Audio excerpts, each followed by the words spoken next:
Okay. Srimad Bhagavatam 5வது ஸ்கந்தம் 6வது அத்தியாயம் பகவான் ரிஷபதேவரின் செயல்கள். அதுதான் இன்னைக்கு நம்ம பார்க்க போறது. பதம் 1. ராஜ உவாச்ச நானூனம் பகவ ஆத்மாராமாண யோக சமிரித ஞானவவர்ச்சித கர்ம பீஜானாம் ஐஸ்வர்யாணி புனக கிளேஷதானி பவிதும் அர்ஹந்தி யத்ருச்சயோ உபகதானி. மொழிபெயர்ப்படிங்க. பரிசித்து மன்னர் சுகதேவ கோஸ்வாமியிடம் கேட்டார். போற்றுதற்குரிய பகவானே, இதயத்தில் முற்றிலும் தூய்மையுடையவர்களுக்கு பக்தி யோகத்தினால் ஞானம் கைவரப் பெறுகிறது. உலகியல் செயல்களின் மீதான பற்று முற்றிலும் எரித்து சாம்பலாகிறது. இவரை போன்ற மனிதர்களிடம் யோக சக்திகள் தாமாகவே வெளிப்படும். அவை துன்பத்திற்கு காரணமாவதில்லை. பின்னர் ஏன் ரிஷபதேவர் அவற்றை புறக்கணித்தார்? தேங்க்யூ. ஸோ போன அத்தியாயத்துடைய கடைசி ஸ்லோகத்துல நம்ம பார்த்தோம், இந்த மாதிரி எல்லா விதமான சித்திகளும் அவருக்கு ஆட்டோமேட்டிக்கா அவருக்கு சேவை பண்றதுக்கு ரெடி ஆகியிருக்கு அப்படிங்கிறத பார்த்தோம். ஆனாலும் அதை அவர் ஏத்துக்கல. ஸோ அது பரிசித் மகாராஜருக்கு ரொம்ப ஒரு சர்ப்ரைஸை கொடுக்குது. ஏன் அப்படின்னு சொன்னா, இந்த சித்திகளை அடையிறது அப்படிங்கிறது அவ்வளவு எளிமையான ஒரு விஷயம் கிடையாது. யோக சாஸ்திரத்தின்படியே அந்த பயிற்சியை செய்து ஒருத்தர் சித்தி அடையணும் அப்படின்னா கூட அதுக்கு பல காலங்கள் அவங்க ரொம்ப கடுமையான ஒரு யோக அபியாசத்தை செய்திருந்தால் மட்டும்தான் என்ன பண்ண முடியும், அவங்களால அந்த சித்தியை அடைய முடியும். அதாவது நம்ம உடம்புல 7 சக்கரங்கள் இருக்கு அப்படிங்கிறது எல்லாருக்கும் தெரிஞ்சிருக்கும்னு நினைக்கிறேன்.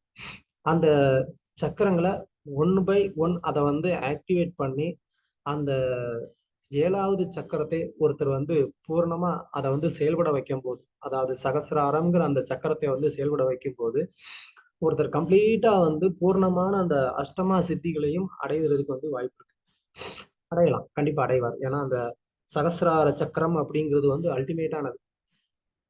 அவர் அந்த சக்கரத்தை ஆக்டிவேட் பண்ணிட்டாரு அப்படின்னு சொன்னா he is almost like a god. அவர் என்ன பண்ண முடியும், அவரை அவரு நம்ம பாக்குறோம் இல்லையா, விஸ்வாமித்திரர் திரிசங்குக்கு தனியா ஒரு சொர்க்கமே ஏற்படுத்தி கொடுக்குறாரு. அப்படின்னா ஒரு கிரகம், நம்ம கிரகத்தை நம்ம கட்டி முடிக்கிறதுக்குள்ளேயுமே நமக்கு போதும்னு ஆயிருது. நம்ம வீடு ஒரு கிரகம் பண்ணி முடிக்கிறதுக்கே. ஆனா விஸ்வாமித்திரர் ரொம்ப சுலபமா என்ன பண்றாரு, அவர் அந்த ஒரு சொர்க்கத்தையே கட்டி கொடுக்குறாரு. ஸோ அப்படி இந்த மாதிரி கஷ்டம் எல்லாம் படாம ஒரு பக்தருக்கு இந்த அஷ்டமா சித்திகள் என்ன ஆகுது, இது தானாவே வருது. அப்போ ஒரு பக்தருக்கு இதெல்லாம் தானாவே கிடைக்கும் போது ஏன் அவரை அது வேணாங்கிறாரு அப்படின்றது ஒரு ஆச்சரியம். அதுல இன்னொன்னு என்ன அப்படின்னா, அது அவரை பாதிக்கும்னு நினைக்கிறாரு. அது எப்படி சாத்தியமாகும்? பக்தர்கள் எப்படி அந்த அஷ்டம சித்தினால பாதிப்படைவாங்க அப்படின்னு சொல்லி இங்க பரிச்சயத்துக்கு சந்தேகம். சோ அஷ்டமா சித்திகளை அடைந்ததுனால பாதிப்பு அடைஞ்சிருக்காங்களா யாராவது சொல்லுங்க? யோக சித்தி மூலமா அந்த சித்திகளை அடைந்தவங்க யாராவது துன்பத்தை அடைஞ்சிருக்கிறாங்களா? ஏன்னா இங்க என்ன சொல்றாங்க, அது சௌபர முனிவர். சௌகார் ஜானகியா? சௌபர முனிவர். சௌபாரி முனி. சௌபரியா? திடீர்னு என்ன சௌகார் ஜானகிங்கிறீங்களே, பழைய நடிகை பேரை சொல்றீங்களேன்னு பார்த்தேன். நம்ம சினிமா சம்பந்தமே இல்லைங்க, ஏன் கொடுப்பீங்க? வேற யாராவது என்ன அந்த அஷ்டமா சித்தினால என்ன அவங்களுக்கு பிரச்சனை வந்துச்சு? அவரு பார்த்துட்டு மீன் 2 மீன் ஜோடியா பார்த்து அவருக்கு குழந்தை மனைவிக்கு ஆசை வந்தது. அதுக்கும் அஷ்டமா சித்திக்கு என்ன சம்பந்தம் இருக்கு? அஷ்டமா சித்தினால என்ன பிரச்சனை வந்துச்சு, அதான் இப்ப கேள்வி. மறுபிறப்பு வந்துச்சு பிரபு, அந்த சித்தி செயல்களால மறுபிறப்பு. வேற யாராவது? விஸ்வாமித்திரர் அந்த அஷ்டம அந்த இதுல அந்த தன்னோட சித்தினால அந்த அந்த ஒரு கிரகத்தை கிரியேட் பண்ணும்போது தன்னோட சக்தியை பூரா இழந்துட்டாரு. ஸோ அவர் அந்த மாதிரி ஒவ்வொரு தடவையும் தன்னோட சித்தியை யூஸ் பண்ணி அவர் கஷ்டப்பட்டு அடைஞ்ச எல்லா பலன்களையும் ஒவ்வொரு தடவையும் வந்து அவர் லூஸ் பண்றாரு. Okay, thank you. வேற யாரு? சீத்தல மாதாஜி, சீத்தல கேசவி மாதாஜி. ஹரே கிருஷ்ணா பிரபு. சிவனடியார்கள் நிறைய பேரு சித்தர்கள் ஆயிருக்காங்க பிரபு. ஆனா அவங்க கிருஷ்ணரை மறந்துட்டு அதுலயே புகழ் அதுக்கு அடிமையாகி தங்கமாக்குறதுல நிறைய அந்த கான்சென்ட்ரேஷன் அவங்களுக்கு போயிடும் பிரபு. இரும்ப தங்கமாக்குறது அந்த மாதிரி ரசவாதங்கள் ஈடுபட்டுருவாங்க பிரபு. ஓகே, யா, தேங்க்யூ. நீங்க வந்து சைவ வைஷ்ணவத்துக்கு இடையில பிரச்சனை வராதுக்கெல்லாம் நினைக்கிறீங்கன்னு நினைக்கிறேன். பட் நல்ல கருத்து, கரெக்ட் தான். ஏன்னா அந்த மாதிரியும் டைவர்ட் ஆகுறவங்க இருக்கிறாங்க. Good good. ரங்கராஜ் பிரபு.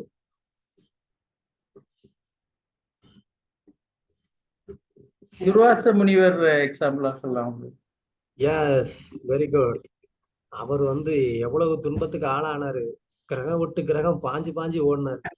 ஆனாலும் வந்து அவரால் அவருடைய அஷ்டமா சித்தியினால அவருக்கு கிடைச்ச ஒரு பெனிஃபிட் என்னன்னா, கிரகம் விட்டு கிரகம் அந்த சக்தி இல்லை அப்படின்னா அவர்னால வந்து ஒரு கிரகம் விட்டு இன்னொரு கிரகம் ஓடி இருக்கவே முடியாது. அங்கேயே வந்து அவர் சாம்பலா இருந்தாலும் ஆயிருப்பார். அப்கோர்ஸ் சுதர்சனம் வந்த மாதிரி வந்து தண்டிக்கணும்ன்றதை விட பயமுடுத்தணுங்கிறது தான் சுதர்சனத்துடைய ஒரு நோக்கம். அதனாலதான் ஓட விட்டு பின்னாடியே துரத்துக்கிட்டே இருந்தாரு சுதர்சன். ஓகே, ஸோ அது ஒரு நல்ல ஒரு உதாரணம். சித்தினால தன்கிட்ட வந்து இவ்வளவு ஒரு பவர் இருக்கு. இந்த அம்பரீஷன் என்ன நினைச்சிட்டு இருக்கான், இவன் வந்து சாதாரணமான ஒரு ராஜா, ஒரு கிரகஸ்தன். இவன் வந்து 10,000 வருஷம் 20,000 வருஷம்னு உட்காந்து மூக்கு பிடிச்சா நான் வந்து அப்படியே வந்து மூச்சு நிறுத்தி தவம் பண்ணக்கூடியவன் நானு. என்னை வந்து மதிக்காம அவன் வந்து விரதத்தை விடுறானா அப்படின்னு சொல்லி அவருக்கு வந்து மிகப்பெரிய ஒரு அகங்காரம். உடனே என்ன பண்ணாரு, தலையில இருந்து அப்படி ஒரு புட்டிங் போட்டார். பயங்கரமான ஒரு அசுரன் வந்தான். ஸோ கதை அவங்க எல்லாருக்குமே தெரியும். ஸோ துர்வாசரர் வந்து ஒரு நல்ல உதாரணம்.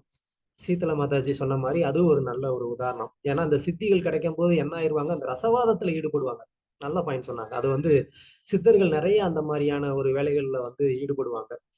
அது ஒரு ப்ராசஸ் இருக்கு. என்ன செய்வாங்கன்னா, அதாவது முதல்ல அவருடைய உடல் வந்து இந்த ப்ராசஸ்க்கு முதல்ல அதை வந்து பக்குவப்படுத்திட்டு சம்திங் அதுக்குன்னு ஒரு ரசாயனம் பண்ணுவாங்க. அந்த ரசாயனத்தை அவர் வந்து குடிக்கணும்.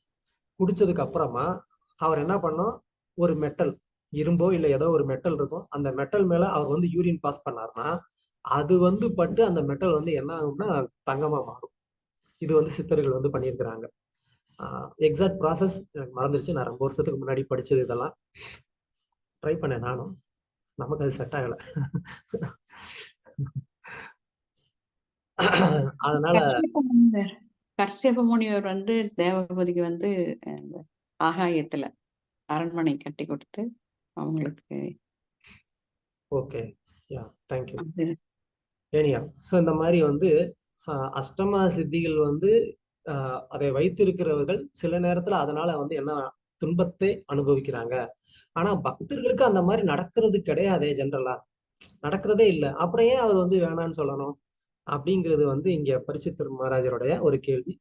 அதுக்கு வரக்கூடிய ஸ்லோகங்கள்ல சுகதேவ கோஸ்வாமி வந்து ரொம்ப அற்புதமா வந்து அதுக்கு பதில் சொல்றாரு. பார்க்கலாம் நம்ம பொருளுரையில கடைசியில பாருங்க. யோக சக்தியினை பயிற்சி செய்யாமலே இவ்வுலகம் முழுவதிலும் உள்ள மிகப்பெரிய செல்வத்தினை பக்தன் எய்துகிறான். அது என்னது, அது எப்படி? கிருஷ்ணர் அவங்களுக்கு பகவானே கிடைச்சிட்ட பின்னாடி மற்றது எல்லாமே பக்தர்களுக்கு பொறுத்து. அதாவது பிரேம பக்தி மூலியமா பக்தி சக்தி அப்படிங்கிற ஒரு வாய்ப்பு கிடைக்குது. எல்லாரும் வந்து பிரேம லெவல்ல இருக்கிறீங்க, அதனால உங்க ஆன்சர்லாம் அந்த மாதிரி தான் இருக்கு. கொஞ்சம் எங்களை மாதிரி லெவலுக்கு கீழே இறங்கி வந்து யாராவது ஆன்சர் சொல்லுங்க பார்க்கலாம். அந்த செல்வம் என்ன, ஏதாவது ஒரு உதாரணம், யாராவது ஒரு பக்தர் எப்படி அடைஞ்சாரு? கொஞ்சம் கேள்வி திருப்பி சொல்லுங்க பிரபு. துருவ மகாராஜா பிரபு. Very good. துருவ மகாராஜர் ஒரு நல்ல உதாரணம். ஏன்னா அவருக்குன்னு தனியா பகவான் வந்து ஒரு லோகமே கொடுத்தாரு இல்லையா?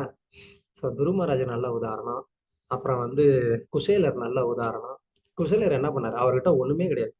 அவருடைய ட்ரெஸ் ஃபுல்லா வந்துட்டு தைக்காத இடமே கிடையாது. அந்த அளவுக்கு வந்துட்டு ஒரு கிழிஞ்ச ட்ரெஸ் போட்டிருப்பாரு. ஆனா கிருஷ்ணர்கிட்ட கேட்காமலே கூட அவர் வந்துட்டாரு. ஆனா அவன் வந்ததுக்கு அப்புறம் என்னாச்சு, அவருடைய இருக்கிற இடமே வந்துட்டு வைகுண்டத்துக்கு இணையான ஒரு செல்வம் வந்துருச்சாங்க.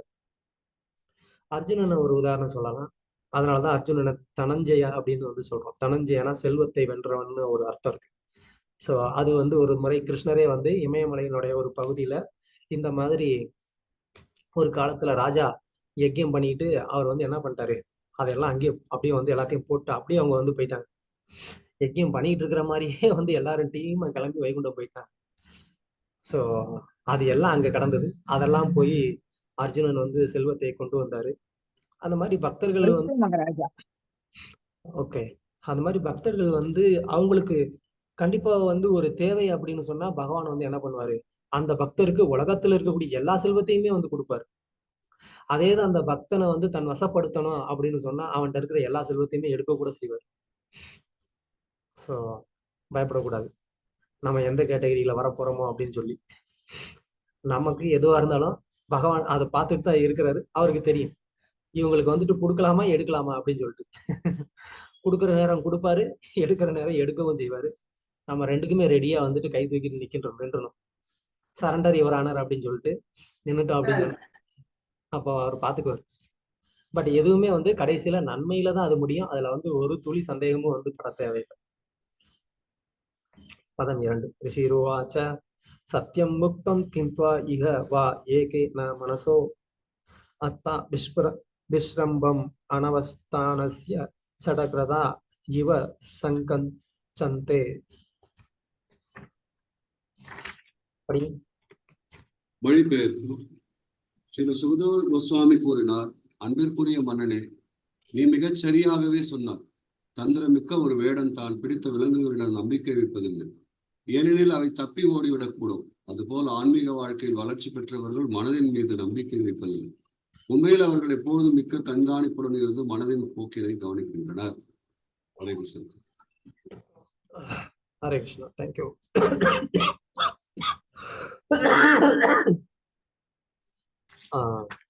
ஸோ இங்க வந்து சுகதேவ கோஸ்வாமி ஆன்சர் சொல்ல ஆரம்பிக்கிறார். ஏன் அதுக்கு வந்து அவர் வந்து விரும்பல அப்படின்னு சொன்னா, கஷ்டப்பட்டு ஒருத்தர் வந்து என்ன பண்றாரு, ஒருத்தர் காட்டுல வந்து வேட்டையாடி ஒரு விலங்கை வந்து பிடிக்கிறார். அந்த விலங்கு வந்து நம்ம கைவசம் வந்துருச்சு அப்படின்னு சொன்ன உடனே ஓகே ஓகே இனிமே இந்த விலங்கு வந்து நான் சொல்றதெல்லாம் கேட்கும் அப்படின்னு சொல்லிட்டு அதை வந்து ஃப்ரீயா விடுவாங்களா? யாராவது பண்ண மாட்டாங்க. ஏன்னா அது எப்படினாலும் அவர்கிட்ட வந்து தப்பிச்சு ஓட வந்து முயற்சி பண்ணும். அது மாதிரி இந்த மனசு அப்படிங்கிறது வந்து பல ஜென்மங்களா வந்து எந்த ஒரு கட்டுப்பாடுமே இல்லாம அது சுதந்திரமா வந்து வாழ்ந்து பழகிடுச்சு. இப்போ அந்த மனசை ஆன்மீக பயிற்சி செய்யக்கூடிய ஒரு சாதகன் அவர் வந்து ஓகே இப்ப நான் வந்து பக்தி பண்ண ஆரம்பிச்சிட்டேன், அதனால மனசு வந்து என்ன பண்ணாது, அது வந்து தவறான வழியில போகாது அப்படின்னு சொல்லி பக்குவ நிலையில இருக்கிறவர் கூட வந்து அதுல கவனத்தை சிதற விட்டாரு அப்படின்னு சொன்னா அப்ப என்ன ஆகுது, அது வந்து ஒரு மிகப்பெரிய ஒரு விளைவை வந்து கொடுக்குது. அதுதான் நம்ம இப்ப ஒரு உதாரணம் சொன்னீங்களே, யாரு சௌபரி சௌபரி ரிஷி. அவர் வந்து என்ன பண்றாரு, அவர் அவ்வளவு பெரிய ஒரு உயர்ந்த நிலையில இருக்கக்கூடிய ஒரு ரிஷி. தண்ணிக்கடியில உட்காந்து வந்து அவரால் பல ஆயிரம் வருடங்கள் உட்காந்து தவம் பண்ண முடியும்னா அப்ப எந்த அளவுக்கு அவர்கிட்ட வந்து ஒரு அந்த சக்தி இருக்கணும். அப்போ அப்படிப்பட்ட அந்த நபர் கூட அவர் வந்து ஜஸ்ட் வந்து ஒரு மீன், அது ஒரு இன்னொரு மீனோட இணையிறது வெளிப்படையா பாக்குறதுக்கு அது அந்த அளவுக்கு ஒன்றும் வந்து ஒரு கவர்ச்சிகரமான ஒரு செயலா தெரியாது இல்லையா? ஒரு மனிதர்களுடைய கண்ணோட்டத்துல பார்க்கும்போது 2 மீன் இணைவது அப்படிங்கிறது அந்த மாதிரியான ஒரு கவர்ச்சிகரமான ஒரு விஷயமே இல்லை. ஆனா அப்படி ரொம்ப சாதாரணமான ஒரு செயல் கூட ஒரு மிகப்பெரிய ஒரு ரிஷியை வந்து அவருடைய அந்த மன கட்டுப்பாடை வந்து உடைக்க முடியும் அப்படின்னு சொன்னா அப்போ நம்மள மாதிரி ஆளுங்கள்லாம் தினமும் வந்துட்டு இன்னும் ரொம்ப வந்து என்ன சொல்றது, உங்க எல்லாருக்குமே தெரியும், அதை நான் அதிகமா சொல்ல தேவையில்லை. அப்படி இருக்கிற பட்சத்துல நம்மளுடைய மனசை ரொம்ப ஃப்ரீயா விட்டோம் அப்படின்னு சொன்னா அப்ப எப்படி நம்ம வந்து ஜெயிக்க முடியும் இல்லையா? ஸோ அந்த மாதாஜி சொன்ன மாதிரி அஷ்டமா சித்தி வந்தா இதை பண்ணலாமா அதை பண்ணலாமான்னு சொல்லி என்ன பண்ண ஆரம்பிச்சிருவாங்க. அவங்க வந்து தங்களுக்கு லௌகிகமான ஒரு வசதிகளை வந்து தேடிக்கொள்வதற்கு அவங்க வந்து முயற்சி செய்யலாம். இல்லைன்னா வந்து கர்தம முனிவர் அவர் என்ன பண்ணாரு? கர்தம முனிவர் தன்னுடைய அழகிய மாளிகையை ஆஹ் அவர் வந்து என்ன பண்ணாரு? தன்னுடைய மனைவிக்காக பறக்கிற ஒரு பேலஸே வந்து கிரியேட் பண்ணிட்டாரு. பறக்கக்கூடிய ஒரு பேலஸ், அதுல வந்து நிறைய பணியாட்கள், அப்படி பிரம்மாண்டமான ஒரு பேலஸ். அது போக அவரும் வந்து தன்னை 9ஆ வந்து விரிவடைய செய்து கொண்டார். இந்த மாதிரி எல்லாமே வந்து என்ன அவங்களுடைய அந்த சித்தியினால வந்து அனுபவிக்கிறதுக்கு முடியுது. அப்போ அந்த ஒரு சித்தியை அடையிறதுனால மனசு வந்து என்ன ஆகும்? இப்ப சப்போஸ் யாரோ நம்ம பக்தர் ஒருத்தருக்கு வந்துட்டு இவர் வந்து நல்லா ஜெபம் பண்றாரு, அந்த ஜெபத்துடைய சக்தியினால நந்தசூதா பிரபுவுக்கு வந்துட்டு மறையக்கூடிய சக்தி கிடைச்சிருது, மற்றவருடைய கண்கள்ல இருந்து மறையக்கூடிய சக்தி கிடைச்சிருது. என்ன பண்ணுவீங்க பிரபு? தெரியல ப்ரோ, அப்ப மென்டாலிட்டி எப்படி இருக்கோ அப்படிதான். எனக்கு கிடைச்சா நான் என்ன பண்ணுவேன்னா, டக்குன்னு வந்து அப்படியே ஏதோ ஒரு பேங்க்ல என்டர் ஆயிருவேன். பேங்க்ல வந்து எங்க வந்து காசு வச்சிருப்பாங்களோ அந்த இடத்துக்குள்ள வந்து போயிருவேன். இல்ல அப்படின்னு சொன்னா நான் டிஎம்கே காரங்களோட கருவூலத்துக்கு போயிருவேன் பிரபு. பாகவதத்துல நோ பாலிடிக்ஸ். ஓகே, சோ இன்னொன்னு கூட பண்ணலாம். நம்ம மாதாஜி ஒருத்தவங்க நகைக்கடை வச்சிருக்காங்க, அதுக்குள்ள போயிடலாம். நமக்கு வந்து வேணுங்கிற தங்கம் நகையெல்லாம் வந்து எடுத்துக்கலாம், ஒன்றும் பிரச்சனை இல்லை. ரிசர்வ் பேங்கே போயிடலாம் பிரபு. ரிசர்வ் பேங்கே போயிடலாங்கிறீங்களா? எதுக்கு சின்ன சின்னதா வந்துகிட்டு? பிரபுஜி கோலோக ரிசர்வ் பேங்க்ல ட்ரேஸ் பண்ணி புடிச்சிருவாங்க ப்ரோ. ஓகே, பிரபுஜி கோலோக விருந்தாவனம் போயிடும் பிரபுஜி. கோலோக விருந்தாவனம் போற பாதை தெரிஞ்சா தானே. ஓகே, நீங்க போலாம், நோ ப்ராப்ளம். ஸோ அதனால ஒரு நல்ல ஒரு தீரன், அந்த தீரன் வந்து என்ன பண்ண மாட்டாரு? தன்னுடைய மனசுக்கு மேல எப்பயுமே நம்பிக்கை வைக்க மாட்டார். ஏன் அப்படின்னு சொன்னா, மனசோடைய சுபாவம் இல்லைன்னா மனசு வந்து என்னன்னு சொல்லலாம், மனசு வந்து மாயையோடைய ஒரு ஏஜென்ட், டைரக்ட் ஏஜென்ட். மாயையோடைய ஒரு டைரக்ட் ஏஜென்ட் யாருன்னு கேட்டா மனசுதான். ஸோ இந்த மனசு வந்து என்ன பண்ணும்? அப்போ எப்பயுமே வந்து மாயாவோட பேச்சை தான் கேட்டுக்கிட்டே இருக்கும். ரொம்ப சிம்பிளா சொல்லணும் அப்படின்னு சொன்னா, நம்ம கூடயே ஒருத்தவங்க வந்துட்டு ரொம்ப வந்து நல்லவங்க மாதிரியே உட்காந்துட்டே இருப்பாங்க, ஆனா எல்லா விஷயத்தையும் வந்து இன்னொருத்தவங்களுக்கு வந்துட்டு சொல்லிக்கிட்டே இருப்பாங்க. இது எல்லாருக்கும் அந்த அனுபவம் இருக்கும். அதே மாதிரிதான் மனசும். மனசு நம்ம கூடயே தான் இருக்கும், ஆனா மனசு வந்து பண்ற உதவிலாம் யாருக்கு? மாயாக்கு. நம்ம நினைப்போம் இது என் மனசு, இது வந்து எனக்கு வந்து விசுவாசமா இருக்கும், என் நண்பன் அப்படின்னு நம்ம நினைச்சிட்டு இருப்போம். ஆனா மனசு பண்ற வேலையெல்லாம் யாருக்கு? அது வந்து மாயாக்கு தான் வந்துட்டு வேலை பண்ணிக்கிட்டு இருக்கும். அதனால மனசை வந்து என்னைக்குமே நம்பிடக்கூடாது, கூட இருக்கிறவங்களையும்.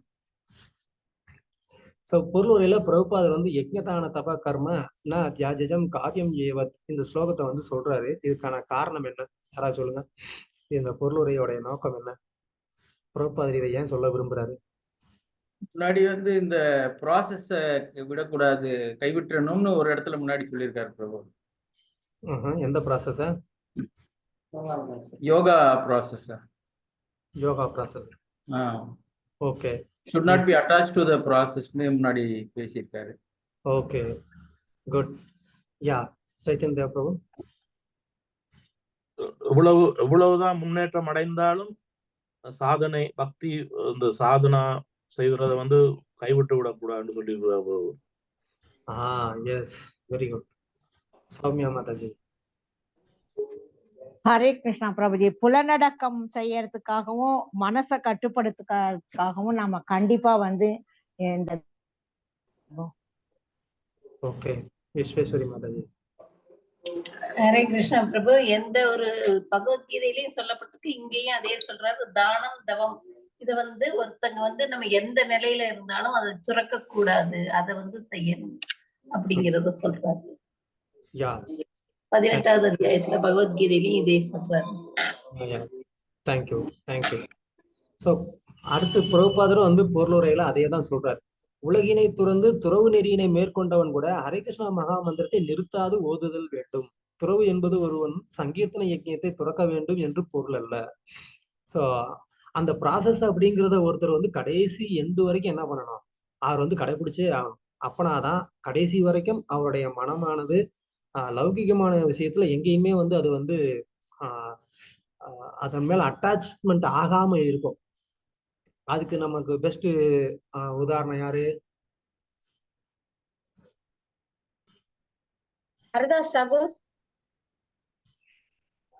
வேற வேற யாராவது? அம்பரீஷ் மகாராஜ். அம்பரீஷ் மகாராஜ். கேள்வி யாரும் புரிஞ்சுக்கலன்னு நினைக்கிறேன். கேள்வி அதாவது சொல்லுங்க நல்ல உயர்ந்த நிலையில இருக்கிறவங்க கூட வந்துட்டு மெட்டீரியல் அட்டாச்மெண்ட்டுக்கு வர்றதுக்கு வாய்ப்பு இருக்கு. அதுதான் அப்படி நடந்தது யாருக்கு? பரத மகாராஜ். பரத மகாராஜ். பரத பிரபு மகாராஜ். சித்திரகேது. சித்திரகேது சொல்ல முடியாது, அது வேற ரீசன். ஓகே, பரத மகாராஜர் நல்ல சரியான உதாரணம். ஏன் அப்படின்னு சொன்னா அவர் வந்து ஆல்மோஸ்ட் வந்துட்டு ஒரு நல்ல உயர்ந்த நிலையில தான் இருந்தார் பக்தியில. ஆனா கூட வந்து என்னன்னாரு, ஒரு மான் மீது அவர் வந்து அட்டாச்மெண்ட் வைக்கிறதுக்கான ஒரு காரணம் ஏற்பட்டது இல்லையா? அப்போ ஆன்மீக வாழ்க்கையில நான் வந்து இவ்வளவு தூரம் முன்னேறிட்டேன், அதனால நான் வந்து எங்கனாலும் நான் இருக்கலாம், நான் என்ன வேணாலும் பண்ணலாம், என் மனசு வந்து ரொம்ப வந்து கண்ட்ரோல்டா இருக்கு, அது வந்து எங்கேயுமே அட்டாச்மெண்ட் ஆகாது, அது வந்து எது மேலேயுமே வந்து அட்ராக்ஷன் ஆகாது அப்படின்னு வந்து என்னைய மாதிரி ஆளுங்க நினைச்சுக்க கூடாது.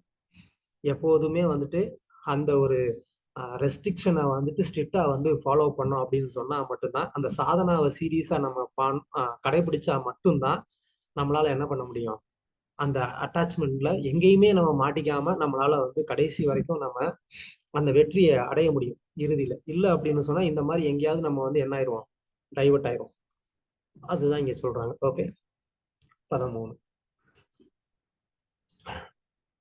ததோசோக்தம் ந குர்யாத் கர்விசித் சக்கியம் மனசிஹி அனவஸ்திருத ஜத் விஸ்ரம்பாத் சிராத் சீர்ணம் சஸ்கந்த தவ ஐஸ்வரம்.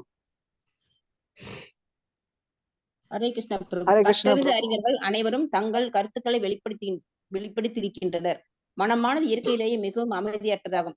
அதுதான் அதனோடு நட்பு பாராட்டக்கூடாது. நாம் நமது முழு நம்பிக்கையினையும் மனதின் மீது வைத்தால் அது எந்த நேரத்திலும் நம்மை ஏமாற்றி விடலாம். ஏன் பகவான் கிருஷ்ணரின் மோகினி வடிவத்தைக் கண்டு சிவபெருமான் கூட கிளர்ச்சி அடைந்தார். சௌபரி முனிவரும் தனது முதிர்ந்த யோக நிலையிலிருந்து தவறிவிட்டார். ஹரே கிருஷ்ணா. நன்றி பிரபு. தேங்க்யூ. ஸோ இங்க இதை வந்து சுகதேவ கோஸ்வாமி வந்து சொல்றாரு, யார் யாரெல்லாம் வந்துட்டு அந்த உயர்ந்த நிலையில இருந்தவங்க சில சறுக்கல்கள் சில நேரத்துல தவறுகள் செய்தாங்க அப்படின்னு சொல்லி 2 கிளாசிக் எக்ஸாம்பிள் வந்து கொடுத்துருக்கிறாரு சுகதேவ கோஸ்வாமி. சிவபெருமான், சௌபரி முனியை பத்தி நம்ம ஏற்கனவே பேசிட்டோம். ஸோ சிவபெருமான் அப்படிங்கிறவர் வந்து சாதாரணமான ஒரு நபர் இல்லை. ஆனாலும் அவர் வந்து என்ன பண்றாரு, போய் வைகுண்டத்துல போய் பகவானை பார்த்து, அந்த ஏதோ புதுசா ஒரு கெட்டப் போட்டிங்களாமே, அந்த கெட்டப் நான் வந்து பார்க்கல அப்படின்னு சொல்லி, அது கொஞ்சம் பார்க்கலாமே, எனக்கு கொஞ்சம் கருணை காட்டுங்களேன் அப்படின்னு சொல்லி பகவான்கிட்ட வந்து கேட்கிறாரு. அது அவர் வந்து சொல்ல, ஏன்பா உனக்கு எதுக்கு இந்த ஆசை, விட்டுரு, அதெல்லாம் வேண்டாம் அப்படின்னு சொல்லி சொல்றாரு. இல்ல இல்ல, கொஞ்சம் ஒரே ஒரு வாட்டி எனக்காக அப்படின்னு சொல்லி அவர் வந்து கேட்கிறாரு. அப்போ பகவான் வந்து அவருக்கு தன்னுடைய அந்த மோகினி ரூபத்தை வந்து காமிச்ச உடனே சிவபெருமானே வந்து என்ன ஆயிடுறாரு, மிரண்டு போயிடுறாரு. இந்த உலகத்துல வந்து மெட்டீரியல் வேர்ல்டுல ஹையஸ்ட் பியூட்டி அப்படின்னு சொல்லி யாரை சொல்லணும் அப்படின்னு சொன்னா பார்வதி தேவியை வந்து சொல்லலாம். அந்த அளவுக்கு வந்துட்டு ஒரு ஹையஸ்ட் பியூட்டி அவங்க. அப்படிப்பட்ட அவங்களுடைய அந்த மனைவியை வந்து பார்த்து கூட எப்போதுமே அவர் வந்து அஜிடேட் ஆனது கிடையாது. தேவர்கள் கூட வந்து என்ன சொல்றாங்க, ஒரு முறை வந்து இந்த மாதிரி ஒரு பார்வதிக்கு பிறக்கக்கூடிய ஒரு பையனாலதான் மரணம் வரணும்னு சொல்லி அவன் வந்து கேட்டுறான். யார் அவன்? திருச்செந்தூர்ல பண்றாங்களே அந்த அசுரன் பேர் என்ன பேரு? சூரன் அவன் பேரு. அந்த அசுரன்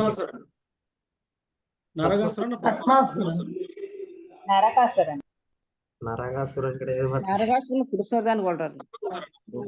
பத்மாசுரன் பிரபு. ஓகே, பத்மாசுரன், சூரபத்மன். அதான் கரெக்ட் பிரபு. பரவாயில்ல, எப்படி கரெக்டா கடைசியில வந்துட்டீங்க ஆன்சருக்கு. சூரபத்மன். அப்போ பார்வதி வந்து பார்வதி தேவிட்ட சொல்றாங்க, இப்ப சிச்சுவேஷன் ரொம்ப மோசமா இருக்கு, உங்க மூலமா பிறக்கக்கூடிய பையன் தான் வந்து நம்மளை காப்பாற்ற முடியும், ஏதாவது ஹெல்ப் பண்ணுங்க அப்படின்னு சொல்லும்போது பார்வதி தேவி வந்து சரிப்பா நான் வந்து முயற்சி பண்றேன் அப்படின்னு சொல்லி அவங்க வர்றாங்க. ஆனா சிவபெருமான் கொஞ்சம் கூட வந்து அவர் அசரல. அந்த மாதிரியான ஒரு தீரன். தீரன் அப்படின்னு சொன்னா என்ன அர்த்தம்? தீரன்னு சொன்னா என்ன அர்த்தம்? நிதான புத்தி உடையவன், ஓகே எதுக்கு மயங்க ஸ்ட்ராங்கா இருப்பாங்க பிரபு. ஹரே கிருஷ்ணா. Okay, thank you. வேற வேற என்ன அர்த்தம் இருக்கு? அவர் அதுவும் வந்து ஐம்புலன்களையும் அடக்கியவர் அப்படின்றது. ஓகே, அதுவும் ஒரு அர்த்தம் இருக்கு. நம்ம வேற தன்னை லெட்டர் ஆஃப் உணர்ந்த ஆத்மா எக்ஸிக்யூஷன்ல வந்து பிரபு. 6 இம்பல்ஷனை கண்ட்ரோல் பண்ணக்கூடிய வந்து தீரா அப்படின்னு சொல்லிட்டு NOI-ல ஃபர்ஸ்ட் ஸ்லோகத்துல சொல்லுங்க. ம் தீரா அப்படின்னா எதையும் தியாகம் செய்யறதுக்கு பயம் கொள்ளாதவங்கன்னு அர்த்தம். அதுவும் ஒரு அர்த்தம் இருக்கு.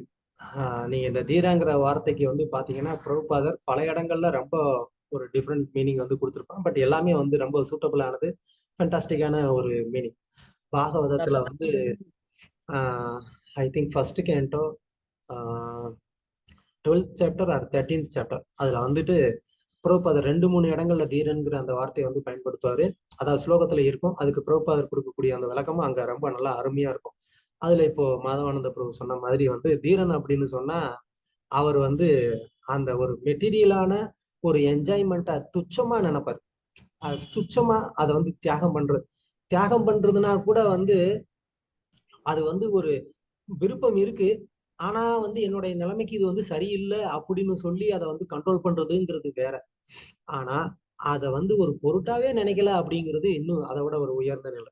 ஸோ அந்த மாதிரி சிவபெருமான் வந்து இந்த மாதிரி ஒரு மெட்டீரியல் என்ஜாய்மெண்ட் அப்படிங்கிறத வந்து ஒரு துச்சமா நினைக்கக்கூடியவர். அப்பேற்பட்ட ஒரு உயர்ந்த நிலையில இருக்கிறவர் கூட மோகினியை வந்து பார்த்த உடனே வந்து ஒரு லவ் லெட்டர் எழுத ஆரம்பிச்சிட்டாரு. டக்கு டக்கு டக்குன்னு நம்ம ட்ரை பண்ணி பார்ப்போமே அப்படின்னு சொல்லிட்டு. அதாவது அந்த அளவுக்கு வந்துட்டு ஒரு அட்ராக்ஷன் இருக்கு அப்படிங்கறத வந்து சொல்ல வரேன். ஸோ அது பகவானுடைய அந்த மாயை யாரையும் வந்து மயக்கக்கூடியது இல்லையா? ஸோ அதனால தெய்வீகேச குணமயி மம மாயா துரத்தியா. ஸோ பகவானுடைய அந்த மாயா சக்தியை வந்து ஜெயிக்கிறது அப்படிங்கிறது வந்து அவ்வளவு எளிதான ஒரு காரியம் வந்து கிடையாது. ஸோ அப்படி இருக்கும்போது அந்த மாயையோடைய ஒரு டைரக்ட் ஏஜெண்டா இருக்கக்கூடிய அந்த மனசை ஒருத்தர் வந்து என்ன பண்ணக்கூடாது, அவர் வந்து நம்பவே கூடாது. அதுக்கு மேல முழு நம்பிக்கையை ஒருத்தர் வச்சுட்டாரு அப்படின்னு சொன்னா சும்மா வந்து இந்த சினிமா டயலாக்லாம் வந்து பேசிட்டு நான் இதை கேட்டு வேலை செய்ய மாட்டேன், இதை கேட்டு வேலை செய்வேன்னு சொன்னா அப்புறம் அவ்வளவுதான். அப்புறமா வந்துட்டு எங்கேயுமே நீங்க வேலை செய்ய முடியாது. அந்த மாதிரியான ஒரு நிலைமை ஆயிப்போகும். ஏன்னா மனசு அப்படிங்கிறது வந்து எப்போதுமே சஞ்சலமானது. அப்ப சஞ்சலமா இருக்கக்கூடிய ஒரு வஸ்துனால எப்படி ஸ்திரமான ஒரு விஷயத்த வந்து நமக்கு வந்து எடுத்து சொல்ல முடியும்? உதாரணத்துக்கு சொல்லணும்னா, யாரோ ஒருத்தர் வந்து ரொம்ப வந்து பயந்த சுபாவமா இருக்கிறாரு. அந்த பயந்த சுபாவம் இருக்கிறவரை வந்து இன்னொருத்தர் பயப்படுறவருக்கு போய் வந்துட்டு அவர் கொஞ்சம் தைரியம் சொல்லுங்க அப்படின்னு சொன்னா அது வந்து சாத்தியமா? அதை நம்ம பார்த்து சிரிக்கதான் செய்வோம். அவனே பயந்து போய் கிடக்கான், நீ போய் அவனை போய் தைரியம் சொல்ற அப்படின்னு சொல்லி இல்லையா? அப்ப அது மாதிரி இந்த மனசு அப்படிங்கிறது ஆல்ரெடி சஞ்சலமா தான் இருக்கு. அது வந்து எனக்கு இது வேணும் அது வேணும்னு சொல்லி இங்கேயும் எங்கேயும் தாவிட்டு இருக்கு. அதை புடிச்சிட்டு நான் அதை கேட்டு நான் வந்து வேலை செய்வேன்னு சொன்னா அப்போ ஒழுங்கா ஒரு வேலை பண்ண மாட்டோம்னு அர்த்தம்.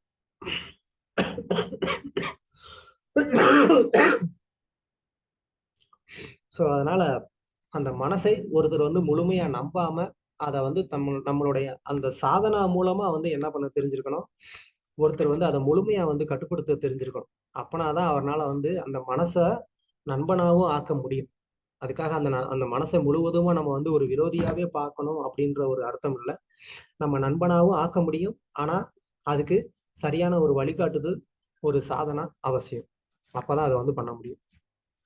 பொருளுரையில பின்னாடி பிரபுபாத சொல்றாங்க, ஒரு கிரகஸ்தனும் வானப்பிரஸ்தனும் சன்னியாசியும் பிரம்மச்சாரியும் பெண்களுடன் எச்சரிக்கையுடன் தொடர்பு கொள்ள வேண்டும். ஒருவன் தனிமையான இடத்தில் தன் தாய், சகோதரி மற்றும் மகளுடன் கூட இருப்பதை தடை செய்யப்பட்டிருக்கிறது. கிருஷ்ண பக்தி இயக்கத்தில் மேலை நாடுகளில் நாங்கள் பெண்களை தவிர்ப்பது மிகவும் கடினமாக இருக்கிறது. இதனால் சில நேரங்களில் கடுமையாக விமர்சிக்கப்படுகிறோம். ஆயினும் நாங்கள் அனைவருக்கும் ஹரே கிருஷ்ணா மகாமந்திரத்தை ஓதுகின்ற வாய்ப்பை அளித்து அதன் மூலம் அவர்களை ஆன்மீகத்தில் வளர்ச்சி அடைய செய்கிறோம் அப்படின்னு சொன்னா பிரபுபாதர் அடுத்து நல்லா ஹரிதாஸ் தாக்கூருடைய ஒரு உதாரணமும் கொடுக்குறாரு. அப்படின்னா இந்த ஹரே கிருஷ்ணா மகாமந்திர ஜபத்தின் மூலமா ஒரு பக்தர் வந்து என்ன பண்ணிக்க முடியும், தன்னை வந்து வலிமையாக்கிக்க முடியும். அதாவது மனசையே ஜெயிக்கக்கூடியது இல்லை கட்டுப்படுத்தக்கூடிய அளவுக்கு ஒருத்தர் வந்து வலிமையுடையவரை ஆக முடியும். அதனால அவர் வந்து என்ன செய்ய முடியும், இந்த மாயையை அவரால் எதிர்த்து வந்து செயல்பட முடியுங்கிறத பிரபுபாதர் இங்க வந்து சொல்றாங்க. ஸோ அதுதான் ஹரிநாமத்திற்கான ஒரு மகிமை. ஸோ அந்த ஹரிநாமத்தை அப்படி ஒரு உன்னதமான நிலையில, தூய நிலையில ஒருத்தர் வந்து ஜெபிக்கும் போது கண்டிப்பா வந்து அவர்னால இந்த மாயையை வந்து ஜெயிக்க முடியும். நம்மளும் ஜெபம் பண்ணுவோம், பட் ஆனா நமக்கு வந்துட்டு அந்த ஒரு ஏற்ற இறக்கம்ங்கிறது கண்டிப்பா இருக்கும். காரணம் என்ன அப்படின்னு கேட்டா, நம்மளுடைய ஜெபம் வந்து இன்னும் முழுமையா ஒரு 100% ஒரு தூய்மையான ஒரு நிலையில இல்லாததுனால நமக்கு இன்னும் வந்து அந்த மனசானது ஒரு ஸ்திரமான நிலையில வந்து இல்லை. பதம் 4. நித்யம் ததாதி காமஸ்ய சித்ரம் தம் அனுயேரய யோகின கிருத மைத்ரஸ்ய பத்யு ஜாயேவ பும்சலி. ஹரே கிருஷ்ணா பிரபு. மொழிபெயர்ப்பு. கற்பில்லாத பெண் மிக எளிதில் பிற ஆடவர்களால் ஆட்கொள்ளப்படுகிறாள். மேலும் சில நேரங்களில் அவள் கணவன் கூட பிற ஆடவரால் கொல்லப்படுகிறான். ஒரு யோகி தன் மனதிற்கு ஒரு வாய்ப்பு கொடுத்து அதனை கட்டுப்படுத்தவில்லை எனில் அவனது மனம் காம, குரோதம், மோகம் என்னும் பகைவர்களுக்கு இடமும் அளித்து பின் அவற்றினால் ஒரு நாள் ஐயத்திற்கு இடமின்றி கொல்லப்படுகிறான். ஸோ எவ்வளவு தூரம் வந்து ஒரு ஸ்ட்ராங்கான ஒரு எக்ஸாம்பிள் வந்து சுகதேவ கோஸ்வாமி கொடுத்துட்டாரு. மனசு அப்படிங்கிறது அந்த மாதிரி வந்து என்னது, ஆல்மோஸ்ட் அது வந்து ஒரு வார்த்தை பயன்படுத்துறோம், அதை தப்பா யாரும் நினைச்சுக்க வேண்டாம். விபச்சாரி அப்படின்ற ஒரு வார்த்தை. விபச்சாரி அப்படின்னு சொன்னா அதுக்கு மீனிங் வேற. அதாவது சமஸ்கிருதப்படி விபச்சாரி அப்படின்ற வார்த்தைக்கு வந்து சுதந்திரமானவள் அப்படின்னு சொல்லி அர்த்தம். விபச்சாரி அப்படின்னு சொன்னா சுதந்திரமானவள்னு அர்த்தம். சுதந்திரமானவள் அப்படின்னு சொன்னா தன்னுடைய மனம் போன போக்குல தன்னுடைய விருப்பப்படி என்ன பண்ண முடியும், என்ன பண்றாங்க, அவங்க செயல்படுறாங்க. அதனால அவங்க வந்து விபச்சாரின்னு வந்து அர்த்தம். ஸோ அவ்யபிச்சாரி அப்படின்னு சொல்லி நம்ம ஒரு வார்த்தை கேள்விப்பட்டிருக்கோம். அவ்யபிச்சாரின்னா எங்க இந்த ஸ்லோகம் வருது,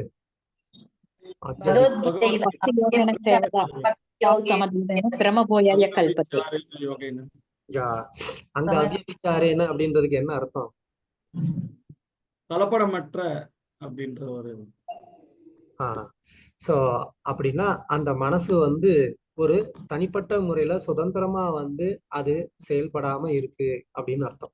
சோ அதனாலதான் அவர் வந்து, அதாவது பக்தி யோகத்துல ஈடுபடும் போது மனசு வந்து என்ன ஆகுறது இல்லை, அந்த மாதிரி சுதந்திரமா வந்து செயல்படுறது இல்லைங்கிறது அங்க அர்த்தம். சோ அதே தான் வந்து இங்க நம்ம புரிஞ்சுக்க வேண்டியது. சோ மனசு அந்த மாதிரி ஒரு விபச்சாரியா, அதாவது வந்துட்டு தனிப்பட்ட முறையில சுதந்திரமா வந்து அது செயல்படுவதற்கு நம்ம அனுமதிக்காம அதை வந்து என்ன செய்ய கத்துக்கணும், அதை வந்து பக்தி தொண்டுல வந்து ஈடுபடுத்தி அத ஒரு சார்ந்து இருக்கக்கூடிய ஒரு தன்மையை மனசுக்கு வந்து உருவாக்கணும். நம்ம பொதுவாகவே வந்து நம்ம இன்னொருவரை சார்ந்து இருக்கிறது அப்படிங்கிறது வந்து நமக்கு வந்து பிடிக்காது. எப்போ நம்மளுடைய உடல் ஆரோக்கியம் நல்லா இருக்கு, நம்மளுடைய பொருளாதாரம் நல்லா இருக்கு அப்படின்னு சொன்னா நமக்கு யாரையுமே வந்து சார்ந்து இருக்கணும் அப்படின்ற ஒரு எண்ணமே வந்து வராது இல்லையா? ஸோ அது மாதிரிதான் வந்து இந்த மனசு என்ன பண்ணுது, அது வந்து ரொம்ப ஸ்ட்ராங்கா இருக்கிறதுனால, அதாவது மாயையோடைய ஒரு ஸ்ட்ரென்த்னால அது ஸ்ட்ராங்கா இருக்கிறதுனால அது வந்து என்ன பண்ணாது, அது வந்து நம்ம பேச்ச கேட்காது. அது வந்து இன்டெலிஜென்ட்டே கண்ட்ரோல் பண்ண ஆரம்பிக்கும். ஸோ அப்போ இந்த மனசு தனக்கு தேவையான எல்லா விதமான பௌதிக ஆசைகளையும் அனுபவிப்பதற்கு அது வந்து இன்டெலிஜென்ட்டை வந்து கண்ட்ரோல் பண்ணி அது வந்து வேலை செய்ய வைக்கும். ஸோ அந்த மாதிரி மனசு வந்து ரொம்ப ரொம்ப ஒரு வலிமை உடையதா அது ஆகிறதுக்கு நம்ம வந்து அலோவ் பண்ணாம அந்த மனசை வந்து என்ன பண்ணணும், ஆன்மீக ரீதியில அதை வந்து ஒரு வலிமை உடையதா அதை வந்து மாத்தணும். மனசு கண்டிப்பா வந்து வலிமை உடையதா இருக்கணும், இல்லைன்னு கிடையாது. அது இல்லை அப்படின்னு சொன்னா நமக்கு பக்தி தொண்டுல கூட வரக்கூடிய ஏற்றத்தாழ்வுகளை நம்மளால வந்து என்ன பண்ணிக்க முடியாது, நம்மளால வந்து ஏற்றுக்கொள்ள முடியாது. அப்போ கண்டிப்பா மனசு வந்து ஸ்ட்ராங்கா இருக்கணும். வீக்கா இருந்தா நம்மளால வந்து துணிச்சலா வந்து நமக்கு பக்திக்கு தேவையான சில விஷயங்களை வந்து நம்ம முடிவெடுக்க முடியாது. இப்ப உதாரணத்துக்கு சொல்லணும் அப்படின்னு சொன்னா, சரணாகதியில 6 அங்கங்கள் இருக்கு. இந்த 6 அங்கத்துல எது முதல் 2 அங்கம்? அனுகூல்யஸ்ய சங்கல்ப பிரதிகூல்யஸ்ய வர்ஜனம். யா, வெரி குட். அனுகூல்யஸ்ய சங்கல்ப பிரதிகூல்யஸ்ய வர்ஜனம் அப்படின்னா என்ன அர்த்தம்? பக்திக்கு சாதகமானதை ஏத்துக்கணும், பாதகமானதை விடணும். சாதகமான சூழ்நிலையில இருக்கிறதுக்கு முயற்சி பண்ணணும், பாதகமா இருக்கக்கூடிய சூழ்நிலையை வந்து ஒதுக்கணும். அப்போ ஒருத்தருக்கு தான் இருக்கக்கூடிய சூழ்நிலை இப்ப பக்திக்கு சாதகமா இல்ல அப்படின்றது புரியுது. ஆனா அந்த சூழ்நிலையை விட்டு அவர் வந்து வெளியில வர்றதுக்கு வந்து முடியல அப்படின்னு சொன்னா அப்ப என்ன அர்த்தம்? அப்படின்னா என்ன அர்த்தம் சொல்லுங்க. He is attached ன்னு அர்த்தம். சரி சமம். வேற என்ன அர்த்தம்? அவங்களுக்கு என்ஜாய் பண்ற ஆசை இருக்கு பிரபு. அந்த மனசு சுதந்திரமா விட்டுட்டாங்கன்னு அர்த்தம் பிரபு. மனசு நம்ம கட்டுப்படுத்தலன்னு. அவர் வந்து ஒழுங்கா சரணாகதி பண்ணலன்னு அர்த்தம். மத்ததெல்லாமே வந்து ரெண்டாவது. சரணாகதியோடைய முதல் அங்கம் இதுன்னு நான் சொல்லிட்டேன். அப்போ அதை வந்து அவர் பண்ணல அப்படின்னு சொன்னா என்ன அர்த்தம்? அவர் சரணாகதியோடைய அந்த முதல் அங்கத்தையே அவர் வந்து ஏத்துக்கல, அதை அவர் வந்து ஒழுங்கா பண்ணலன்னு அர்த்தம். கரெக்டா? அப்ப அந்த சரணாகதியோடைய அந்த முதல் அங்கத்தை ஒருத்தர் வந்து சரியா கடைபிடிச்சாதான் அவரால் என்ன பண்ண முடியும்? அதுக்கடுத்து கிருஷ்ணர் தான் எனக்கு எல்லாங்கிற அந்த நிலைமைக்கு அவரால் போக முடியும். அப்படி இல்லைன்னா அவரால் அந்த நிலைமைக்கு போக முடியுமா? அவரால் அந்த நிலைமைக்கு போக முடியாது. ஏன்னா முதல் அந்த ஒரு சரணாகதி அங்கம் பக்திக்கு சாதகமான சூழ்நிலை இல்ல, அனுகூலமான சூழ்நிலை இல்ல. அதை தைரியமா துறக்கணுமே. அதை துறக்கிறதுக்கு அந்த ஒரு தைரியம் வரணும். அந்த தைரியம் எங்க இருந்து வரும்? மனசு ஆன்மீக ரீதியில வலுவடைந்திருக்கும் போதுதான் அந்த தைரியம் வரும். மனசுக்கு அந்த ஆன்மீகமான ஒரு பலம் சக்தி இல்ல அப்படின்னு சொன்னா அப்ப எப்படி மனசு அந்த ஒரு முடிவை துணிஞ்சு எடுக்க முடியும்? மனசுனால அந்த முடிவை வந்து துணிஞ்சு எடுக்க முடியாது. அப்ப நம்ம என்ன பண்ணுவோம்? பரவாயில்லைங்க, ஏதோ வண்டி ஓடுது போட்டுங்க அப்படின்னு சொல்லிட்டு நம்ம அங்கேயே உட்காந்து அப்படியே வந்து காலத்தை தான் கடத்திட்டு இருப்போமே தவிர இந்த சரணாகதி அப்படிங்கிறத நம்ம கடைசி வரைக்கும் பண்ணவே முடியாது. ஸோ சரணாகதி அப்படிங்கிறத ஒருத்தர் வந்து பண்ணணும் அப்படின்னு சொன்னாலும் இந்த மனசு ரொம்ப ரொம்ப ஸ்ட்ராங்கா இருக்கணும், அவருடைய கண்ட்ரோல் இருக்கணும். அப்பதான் அவரால் கிளியரா வந்து இது என்னுடைய பக்திக்கு தேவை, இது என்னுடைய முன்னேற்றத்துக்கு இது தேவை அப்படின்னு சொல்லி என்ன பண்ண முடியும்? ஸ்ட்ராங்கா டிசிஷன் எடுக்க முடியும். அந்த மனசு உறுதியா இல்லை அப்படின்னு சொன்னா புத்தி உறுதியா இல்லைன்னு சொன்னா அவரால் அந்த ஒரு முடிவை ஸ்ட்ராங்கா எடுக்க முடியுமா? எடுக்க முடியாது. ஸோ அதனால மனசை நம்ம அந்த மாதிரி சுதந்திரமா விடக்கூடாது. அதை முழுமையா வந்து நம்ம பக்தி தொண்டுனால வந்து பக்குவப்படுத்தணும் அப்படிங்கிறது நம்ம வந்து தெரிஞ்சுக்கணும். இதுக்கு லைவா ஒரு உதாரணம் கொடுக்கணும் அப்படின்னு சொன்னா யார சொல்லலாம்? அதாவது மனைவியே கூட கணவனை கொண்டுவா அப்படின்னு சொல்றதுக்கு உதாரணம் அவந்தி பிராமணர் அவர் தான் சொல்றாரு, மணப்பரன் காரணம் ஆமணன் அப்படின்னு சொல்லிட்டு 16வது. ஒரு பிராமணர் வந்து அவர் வீட்டுல அந்த ஒரு அவர் டிராவல் பண்ணும்போது தங்குறதுக்காக போவாரு.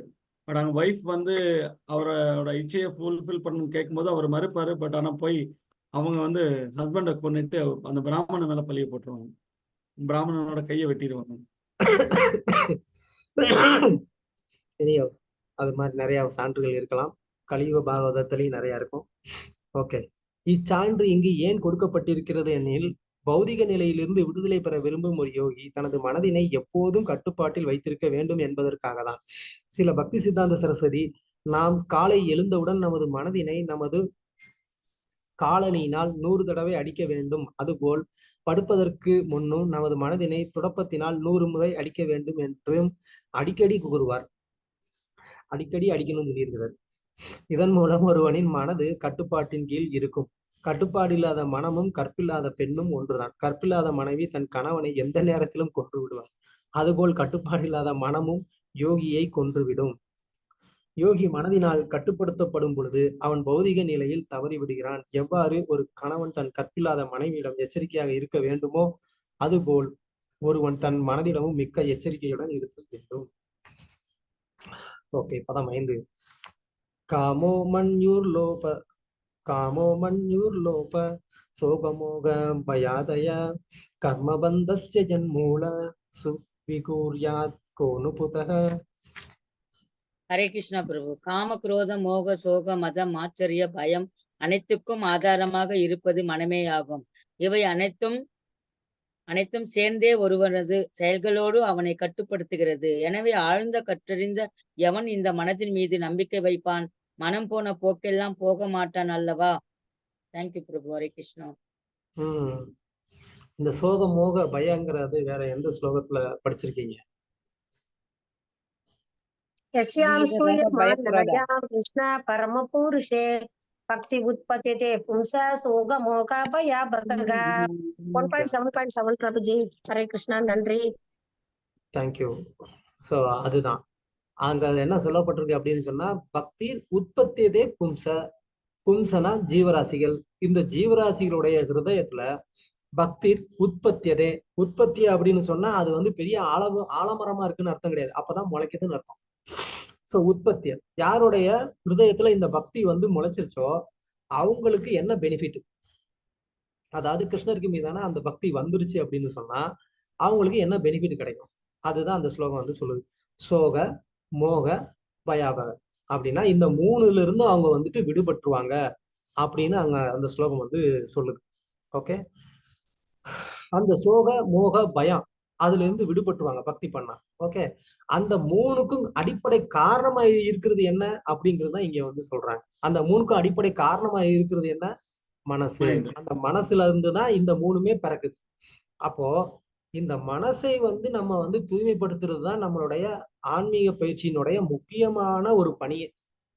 Purifying the subtle body is the mostest sadhana. நம்ம அதுலதான் நம்மளுடைய கான்சென்ட்ரேஷன் ஜாஸ்தியா இருக்கணும். அதாவது நம்ம வந்து என்ன பண்றோம் அப்படின்னு கேட்டா, நம்மளுடைய 3 விதமான லேயர் இருக்கு. ஆத்மாவுக்கு முன்னாடி 3 விதமான லேயர் இருக்கு, கவரிங் இருக்கு. ஓகே, ஒண்ணு வந்து பாடி, இன்னொன்னு வந்து மைண்டு, நெக்ஸ்ட் வந்து இன்டெலிஜென்ட். இப்படி 3 விதமான கவரிங் இருக்கு. இந்த 3 விதமான கவரிங் அது வந்து களங்கம் அடைஞ்சிருக்கு, கண்டாமினேட்டடா இருக்கு.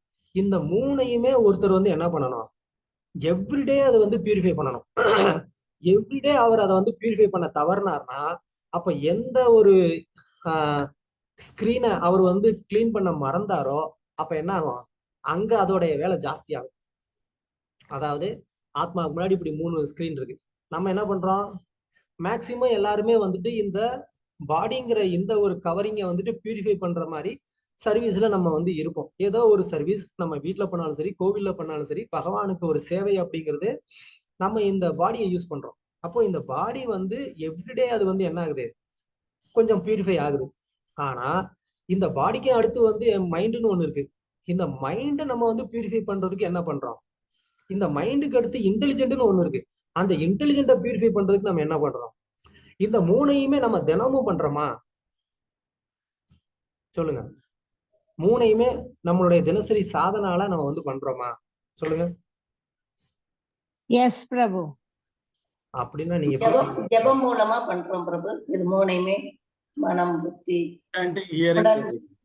ஜபம் பண்றோம், பாகவதம் படிக்கிறோம், அப்புறம் சாங்ஸ் பாடுறோம், பிரசாதம் சாப்பிடுறோம், மைண்ட் கண்ட்ரோல்ல செயல்படுறோம் அப்படின்னு சொன்னா அப்ப எல்லா நேரம் வந்துட்டு நமக்கு வந்து என்ன இருக்கக்கூடாது, சோகம் மோக பயமே இருக்கக்கூடாது. யாருக்கு இங்க பயமே கிடையாது. ஒரே ஒரு விஷயத்துக்கு மட்டும் பயம் பிரபு எனக்கு. என் கிளாஸா அது இன்னையோட முடிஞ்சு கவலைப்படாதீங்க. இல்ல கிருஷ்ண கிருஷ்ணா, தூய்மையான பக்தர்களை அபராதம் செய்யக்கூடாது. அதாவது வைஷ்ணவ அபராதத்துக்கு ஒரு பக்தன் எப்பவுமே பயந்து இருக்கணும், மத்த எதுக்கும் பயப்பட வேண்டிய அவசியம் இல்லை. யா, அது கரெக்ட் தான். இப்ப எதுக்கு நமக்கு எந்த விஷயத்துக்கு பயம் இருக்குங்கிறதா என் கேள்வி. அதாவது வைஷ்ணவ அபராதத்தை தவிர்த்து மத்ததுக்கு நம்ம பயப்படுறோமா இல்லையா, பயம் நம்ம கிட்ட இருக்கா இல்லையா, அதான் கேள்வி. இருக்கு பிரபு. இல்லைங்க பிரபு. என்ன இப்பதான் எல்லாருமே சொன்னீங்க நாங்க 3மே டெய்லி வந்துட்டு கழுவி கழுவி ஊத்துறோம் அப்படின்னு. அப்புறம் எப்படி வந்து பயம் வந்துச்சு, மைண்ட் வந்துட்டு நீங்க அந்த மாதிரி வந்து கிளீன் பண்ணிருந்தீங்கன்னா அப்ப பயம் இருக்கக்கூடாது. நான் சொல்லல, இங்க பாகவதம் சொன்னதை நான் திரும்ப கேக்குறேன் அப்படியான்னு. வேற எதுவும் என் மேல வந்து கோச்சிக்காதீங்க. இங்க வந்து பாகவதம் மைண்ட் பியூரா இருந்ததுன்னா பயம் இருக்காது அப்படின்னு இங்க பாகவதம் சொல்லுது. அதனால நான் கேக்குறேன். கிளீனிங் சரியாகல பிரபு. சோ நம்ம என்ன பண்றோம், பிசிக்கல் அந்த ஒரு கிளீனிங்ல வந்துட்டு நம்ம மேக்சிமம் வந்து கான்சியஸ் நம்ம கொடுக்குறோம், நம்ம வந்து ப்ராசஸ் பண்றோம். இப்போ வந்து பிசிக்கலா வந்து கிளீன் ஆகுறதுக்கு சர்வீஸ் பண்றோம், மென்டலி கிளீன் ஆகுறதுக்கு நம்ம சாண்டிங் பண்றோம், இன்டெலிஜென்ட் கிளீன் ஆகுறதுக்கு நம்ம சாஸ்திரம் படிக்கிறோம். இதுதான் 3 ப்ராசஸ். ஆனா இந்த 3 ப்ராசஸையும் அப்கோர்ஸ் இப்போ வந்து பாகவதம் படிச்சுக்கிட்டு இருக்கிறீங்க, அதனால டெய்லி வந்து வேற வழி இல்லாம நாங்க வேற வந்து வீடியோ ஆன் பண்ணலைன்னா நாங்க வந்து விரட்டிக்கிட்டு இருக்கிறோம். அதனால வந்து ஏதோ வந்து படிச்சிடுறோம். அப்படி இல்லைன்னா கோர்ஸ் முடிஞ்ச உடனே டெய்லி நம்ம வந்து படிக்கிறோமா? அந்த இன்டெலிஜென்ட் பியூரிஃபிகேஷனுக்கு நம்ம ஏதாவது பண்றோமா? படிக்கிறோம் பிரபு. அதுக்கு படிக்கிறோம் பிரபு. பக்தி விருக்ஷா கிளாஸஸ் எடுக்கிறோம். படிக்கிறோம் பிரபு. கிளாஸ் சொல்லி கொடுத்துட்டு டெய்லி படிக்கிறோம். சிரவணம். ஏதாவது ஒண்ணு படிப்போம் பிரபு. Okay okay, thank you. எங்க சிக்ஷா குரு எங்களை படிக்க வைக்கிறாங்க பிரபு. உத்தமர் அவர், தேங்க்யூ. அப்படின்னா நன்றி பிரபு. அப்படின்னா நமக்கு வந்துட்டு என்ன ஆகுது, எங்கேயோ ஒரு இடத்துல வந்து அந்த பியூரிஃபிகேஷன் மிஸ் ஆகும்போது அது என்ன ஆகுது, அந்த மிஸ் ஆன இடத்துல அந்த மாயா வந்து ஃபுல்லா ஆக்குபை பண்ணிடுது. அப்போ அந்த இடத்துல இருந்து இப்போ சென்சஸ் இருக்கு, மைண்டை விட்டுட்டோம்னா மைண்ட் தான் சென்ஸை கண்ட்ரோல் பண்ணுது. அப்போ இந்த சென்டர்ல இருக்கக்கூடிய மைண்ட் என்ன பண்ணுது, அது வந்து ஒண்ணு சென்சஸ் பியூரா இருந்தா இன்டெலிஜென்ட் பக்கம் போய் இன்டெலிஜென்ட்டை வந்து பொல்யூட் பண்ணும். நீங்க இன்டெலிஜென்ட்டை பியூரிஃபை பண்ணீங்கன்னா இந்த பக்கம் சென்சஸ் பக்கம் வந்துட்டு சென்சஸை வந்து பொல்யூட் பண்ணும். சோ இந்த மனசு இப்படி ரெண்டுக்கு இடையில இருந்து இந்த பக்கமா அந்த பக்கமா அது என்ன பண்ணிட்டு இருக்கு, அது வந்து ஏதாவது ஒரு பொல்யூட் வந்து பண்ணிக்கிட்டே இருக்கும். சோ அதனால மெயினா மைண்டை வந்து பியூரிஃபை பண்றதுக்கு நம்மளுடைய சாதனை ரொம்ப ரொம்ப பக்காவா கான்சியஸா இருக்கும். அப்படி வந்து பண்ணும்போது அதோட சேர்ந்து நம்மளுடைய சிரவணம், இந்த பாகவதம் படிக்கிறது, இது எல்லாமே வந்து என்ன பண்ணுது, இன்னும் வந்து அது வந்து ஒரு பூஸ்டர் மாதிரி நமக்கு ஒரு ஒரு பாதுகாப்பு நமக்கு கொடுக்குது. அப்போ அது வந்து நடக்கும். ஓகே, பதம் 6 இன்னைக்கு முடிச்சிடலாமா இந்த அத்தியாயத்தை? 7 ஆயிடுச்சு. பதம் 6. அனவதம் அகில லோக பால பலமோ அபிவிலக்ஷண ஜடவத் அவதூத வேஷ பாச சரிநதர் அபி லக்ஷித பகவத் பிரபவோ யோகி யோகினாம் சாம்பராய விதிம் அனுசிக்ஷயான் ஸ்வக்கலேபரம் ஜிகாசுர் ஆத்மனி ஆத்மானம் அசம்யவகிதம் அனர்த்தாந்தரபாவேனான் வீக்ஷமான உபரதானுவிருத்திர் உபாரமா. மொழிபெயர்ப்பு. பகவான் ரிஷபதேவர் இகபர உலகின் அனைத்து தலைவர்கள் அரசர்களுக்கெல்லாம் தலைவர் ஆவார். ஆயினும் ஒரு அவதூதரை போல மொழி பேசி ஆடை அணிந்து தெரிந்ததனால் அவர் புத்தி தடுமாறியவரை போன்றும் உலக பாசம் உடையவர் போன்றும் செயல்பட்டார். இதனால் ஒருவராலும் அவரது தெய்வீக வளத்தினை உணர்ந்து கொள்ள முடியவில்லை. அவர் எவ்வாறு இவ்வுடலினை துறப்பது என்பதை யோகிகளுக்கு போதிப்பதற்காகவே இவ்வாறு நடந்து கொண்டார். இருந்தும் அவர் பகவான் வாசுதேவ கிருஷ்ணரின் இயல்பில் தனது உண்மை நிலையினையும் பாதுகாத்தார். எப்பொழுதும் இந்நிலையில் இருந்து கொண்டு அவர் உலகில் பகவான் ரிஷபதேவரின் லீலைகளை நிறுத்தி கொண்டார். பகவான் ரிஷபதேவரின் காலடிகளை பின்பற்றி ஒருவன் தனது நுண்ணுடலை துறந்தான் என்றால் அவனுக்கு பருவுடலை பெறும் சந்தர்ப்பம் ஏற்படாது. ஹரே கிருஷ்ணா. ஸோ இதுக்கு முன்னாடி வந்து ரிஷபதேவர், அதாவது சுகதேவ கோஸ்வாமி, அவர் ஏன் அஷ்டமா சித்திகளை ஏத்துக்கலங்கிறதுக்கு வந்துட்டு ஒரு வெளிப்படையான காரணம் சொன்னார். அதாவது மனசை வந்து ஒரு யோகி நம்பக்கூடாது அப்படின்னு சொன்னது அது நமக்கான ஒரு பாடம். ஆனா ரிஷபதேவர் ஆல்ரெடி அவர் வந்து சாக்ஷாத் பகவான்கிறதுனால அவருக்கு அப்படி இருக்கணுங்கிற அவசியம் அவருக்கு இல்லை. அததான் இந்த ஸ்லோகத்துல வந்து ரிஷபதேவர் சுகதேவ கோஸ்வாமி வந்து சொல்றார். அதாவது பரிசுத்து வந்து அது ஒரு சந்தேகம் இருக்கலாம், நீங்க தான் அவருடைய பகவானுடைய அவதாரம்னு சொல்றீங்க, அப்புறம் ஏன் அவர் வந்து மனசால வந்து பாதிப்படைவாரு, யோக சக்தியினால பாதிப்படைவாருன்னு நீங்க சொல்லலாம் அப்படின்னு வந்து பரிசித் மகாராஜனுடைய ஒரு கேள்வி. அதனாலதான் இங்க சுகதேவ கோஸ்வாமி என்ன சொல்றாரு, இல்ல அவர் அந்த மாதிரி நடந்துகிட்டது வந்து அது ஒரு உலக ரீதியான ஒரு பாடமே தவிர அவருக்கு அது அவசியம் கிடையாது. ஏன்னா அவரே வந்து பகவானுடைய ஒரு அவதாரம் அப்படிங்கிறதுனால அவர் இதனால வந்து பாதிப்படைய போறது கிடையாது. அவர் ஜஸ்ட் எல்லாரையும் ஏமாத்துறதுக்காக அப்படி நடந்துகிட்டு இருந்தாரு, யோகிகளுக்கு போதிப்பதற்காகவே இவ்வாறு நடந்து கொண்டார். அதுதான் இங்க பாயிண்ட். ஸோ ரிஷபதேவர் வந்து மனசை பார்த்து பயப்பட வேண்டிய அவசியம் கிடையாது. ஏன்னா பகவானுடைய தேகத்துக்கும் மனசுக்கும் எந்த ஒரு டிஃபரெண்ட்டும் கிடையாது, அவருக்கு எல்லாமே ஒண்ணுதான். ஆனா நமக்கு வந்து அப்படி இல்லை இந்த தேகத்துல இருக்கிற வரைக்கும். ஓகே, ஸோ கடைசியில ஒரு நல்ல ஒரு என்ன சொல்லலாம், அதாவது பகவான் ரிஷபதேவரின் காலடிகளை பின்பற்றி ஒருவன் தனது நுண்ணுடலை துறந்தான் என்றால் அவனுக்கு பருவுடலை பெறும் சந்தர்ப்பம் ஏற்படாது. அப்படின்னா என்ன அர்த்தம்? இந்த ஷட்டில் பாடியை திறந்துட்டான் அப்படின்னா இந்த எக்ஸ்டர்னல் பாடி வந்து தேவைப்படாது அப்படிங்கிற மாதிரி அர்த்தம் பிரபு. அதுதான் என்ன அர்த்தம்னு கேட்டேன். நீங்க அதை சொல்லியிருக்கிறதே திரும்ப படிக்கிறீங்க, அதுக்கு என்ன அர்த்தம்னு கேட்டேன் நான். ரிஷபதேவருடைய அந்த ஃபாலோ பண்றது பிரபு, அவருடைய செயல் என்ன சொன்னாரோ அதை எப்படி ஃபாலோ நம்மளும் அந்த பண்றது? மாதிரி ஃபாலோ பண்ணினா இது பாசிபிள் பிரபு. நம்மளும் அந்த மாதிரி ஷட்டில் பாடியிலையும் அந்த எந்த களங்கமும் இல்லாம பண்ண முடியும்னு அர்த்தம் இல்லையா பிரபு? ஓகே, வேற யாராவது? ஹரே கிருஷ்ணா பிரபு. ம் பாகவத்துல இன்னும் ஒரு இடத்துல நான் மறந்துட்டேன் எங்க என்று சொல்லி அந்த பிரபுபாதா சொல்றாரு, எங்களுடைய உடலை நாங்க துறக்கும் பொழுது எந்த விதமான எங்களுடைய ஒரு குடும்ப அடையாளமோ சமூக அடையாளமோ இல்லாத ஒரு இடத்துல போயிட்டு நாங்க எங்களோட உடலை துறந்துடணும். யா, வெரி குட், தேங்க்யூ பிரபு. பகவத்கீதையில வந்துட்டு ஐ திங்க் மேபி 16th சாப்டரா இருக்கணும்னு நினைக்கிறேன். அங்க வந்து கிருஷ்ணர் இந்த உடல் எப்படி அதாவது இந்த ஆத்மா எப்படி ஒரு உடல்ல இருந்து இன்னொரு உடலுக்கு மாறுது அப்படின்னு வந்து சொல்றாரு கிருஷ்ணர். எப்படி வந்து காற்று நறுமணத்தை வந்து எடுத்துட்டு போதோ அது மாதிரி மனசு வந்து என்ன பண்ணுது, இந்த ஆத்மாவை ஒரு உடல்ல எடுத்துட்டு இன்னொரு உடலுக்கு கொண்டு போயிட்டு இருக்கு. அப்போ இந்த மனசு எந்த மாதிரியான ஒரு டிசைரை வந்து அது டெவலப் பண்ணிருக்கோ, அப்ப என்ன ஆகுது, அந்த மனசு அந்த ஆத்மாவை அதுக்கேற்ற மாதிரி ஒரு உடலுக்கு அது கொண்டு போகுது.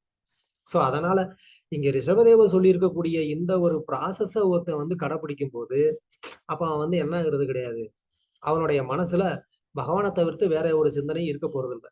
அப்போ அவனுடைய அந்த சட்டில் பாடி பியூரிஃபை ஆகி அவன் வந்து என்ன பண்றான், அவன் பகவானுடைய லோகத்துக்கே போயிடுறான். அப்போ அவன் திரும்ப வந்து என்ன ஆகுறது இல்லை, இந்த பௌதிக உடலுக்கு வரணுங்கிற ஒரு சந்தர்ப்பம் கட்டாயம் அவனுக்கு கிடையாது அப்படிங்கிறத இங்க வந்து சொல்றாங்க.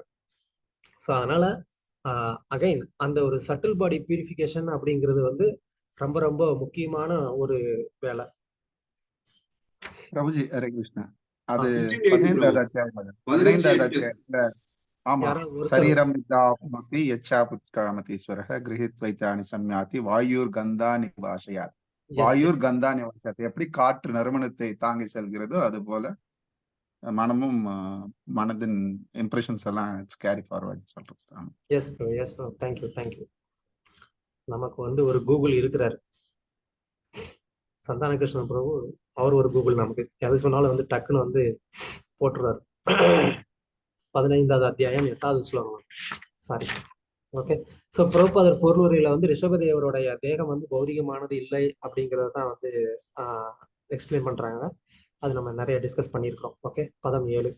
தஸ்யகாவா ஏவம் முக்த லிங்கஸ்ய பகவத ரூபஸ்ய யோகமாயையா வாசனையா தேக இமாம் ஜெகதிம் அபிமான பாஷேன சங்கிரமமான கொங்க வெங்க குடாகான் தட்சிண கர்நாடகான், நான் கர்நாடகால தான் இருக்கிறேன், தட்சிண கர்நாடகான் தேசான் யத்ருச்ச யோபகத குடகாச்சலோபவன ஆசிய கிருதாஸ்த கவல உன்மாத இவ முக்த மூர்த்தஜோ அசம்பீத ஏவ விசச்சார. ஹரே கிருஷ்ணா பிரபு. உண்மையில் ரிஷபதேவர் உடலை பெற்றிருக்கவில்லை. ஆயினும் யோகமாயினால் அவர் தனது உடலை பௌதிகமாக கருதினார். அத்தோடு அவர் ஒரு சாதாரண மனிதனை போல் செயல்பட்டாலும் அதனுடன் அடையாளம் காணும் மனநிலையினை துறந்தார். இக்கொள்கையினை பின்பற்றி அவர் உலகம் முழுவதும் பயணம் செய்ய தொடங்கினார். இவ்வாறு பயணிக்கும் போது அவர் தென்னிந்தியாவில் கர்நாடகத்தினை அடைந்து அங்கிருந்து கொங்கம், வேங்கம், குடகம் போன்ற பகுதிகளை கடந்து சென்றார். இவ்வழியில்தான் செல்ல வேண்டும் எனும் திட்டமும் அவரிடம் இல்லை. ஆயினும் அவர் குடகாச்சலத்தினை அடைந்து அதன் அருகிலுள்ள காட்டினும் சென்றார். வாய் நிறைய கற்களை வைத்துக் கொண்டு நிர்வாணமாகவும் பரட்டை தலையுடனும் ஒரு பைத்தியம் பிடித்த மனிதரை போல் அக்காடு முழுவதும் சுற்றி கொண்டிருந்தார். ஹரே கிருஷ்ணா. நன்றி பிரபுஜி. இதுக்கு பொருளுரை இல்ல, அதனால அடுத்த ஸ்லோகத்துக்கு போவோம். பதம் 8. அத ச மீர வேக விதூர வேணு விகர்ஷண ஜாதோ கிரதாவான வஸ்தத்வனம் ஆலேவின சகதேன ததாக. ஹரே கிருஷ்ண பிரபு. இக்காட்டு தீயினால் விலங்குகளின் புற உடல்கள்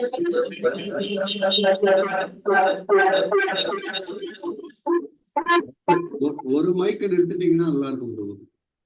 அவ்வாறு அவர் திரிந்து கொண்டிருந்த பொழுது திடீரென்று அக்காட்டில் தீ பிடித்தது. பலமாக வீசிய காற்றினால் மூங்கில்கள் ஒன்றோடு ஒன்று உராய்ந்ததினால் இத்தீ ஏற்பட்டது ஆகும். அதனால் காடு முழுவதும் எரிந்ததோடு பகவான் ரிஷபதேவரின் உடலும் எரிந்து சாம்பலாகியது.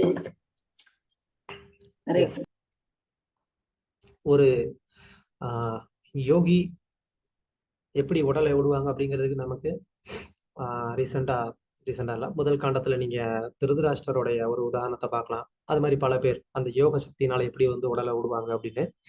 ஒரு பரமஹம்சர் எப்படி ஒரு அவதூதர் எப்படி உடலை விடுறாரு அப்படிங்கிறதுக்கு இங்க ரிஷபதேவர் ஒரு உதாரணம். ஜென்ரலா துறவு நிலையை ஏற்றுக்கொண்டவர்கள் அவர்கள் எப்படி உடலை விட்டாரு அப்படிங்கிறத வெளி உலகத்துக்கு தெரிவிக்கிறதுக்கு கூட அவங்க விரும்ப மாட்டாங்க. இப்படிதான் நான் இங்க உடலை விட்டேன், என் உடல் இங்க இருக்கு, என்னைய இப்படி சமாதி பண்ணுங்க, அது அதுல ஒரு கோயிலை கட்டுங்க, அப்புறமா அதை வச்சு கலெக்ஷன் பண்ணிக்கோங்க அப்படின்னு சொல்லிலாம் ஒரு தூய பக்தர் அந்த மாதிரி எல்லாம் விரும்ப மாட்டார். அப்கோர்ஸ் இப்ப நம்ம பண்றோம். தூய பக்தர்களுடைய அந்த சமாதியை வழிபடுவதனால கண்டிப்பா நமக்கு ஆன்மீக நன்மை இருக்குங்கிறதுல எந்த விதமான ஒரு மாற்று கருத்தும் கிடையாது. பட் அந்த மாதிரியான ஒரு உயர்ந்த நிலையில இருக்கக்கூடிய பக்தர்களும் இருக்கிறாங்க. தாங்கள் இந்த பௌதிக உலகத்துல இருந்ததுக்கான எந்த ஒரு அடையாளமும் இருக்கக்கூடாதுன்னு நினைக்கக்கூடியவங்க. நாம போனதுக்கு அப்புறமாவும் ஒரு சமாதி கட்டணும், அதுக்கு 4 பேர் வரணும், இந்த மாதிரி ஒரு குரு இருந்தாரு அப்படின்னு சொல்லி 4 பேர் பின்னாடி பேசணுன்ற மாதிரி கூட அவங்களுக்கு எந்த விதமான ஒரு எண்ணமும் இருக்காது. அந்த மாதிரி ரிஷபதேவர் அது ஒரு உதாரணமா இருந்து காமிக்கிறார். அப்புறம் அவர் போன ஸ்லோகத்துல சொன்ன மாதிரி கொங்கம், வெங்கம், குடகம் அப்படின்னு சொல்லி பல இடங்கள்ல சுத்திட்டு இருக்கிறாரு.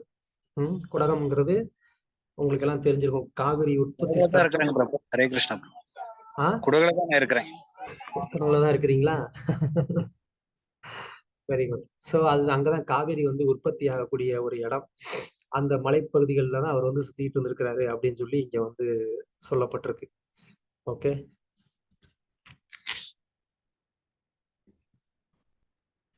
பதம் 9.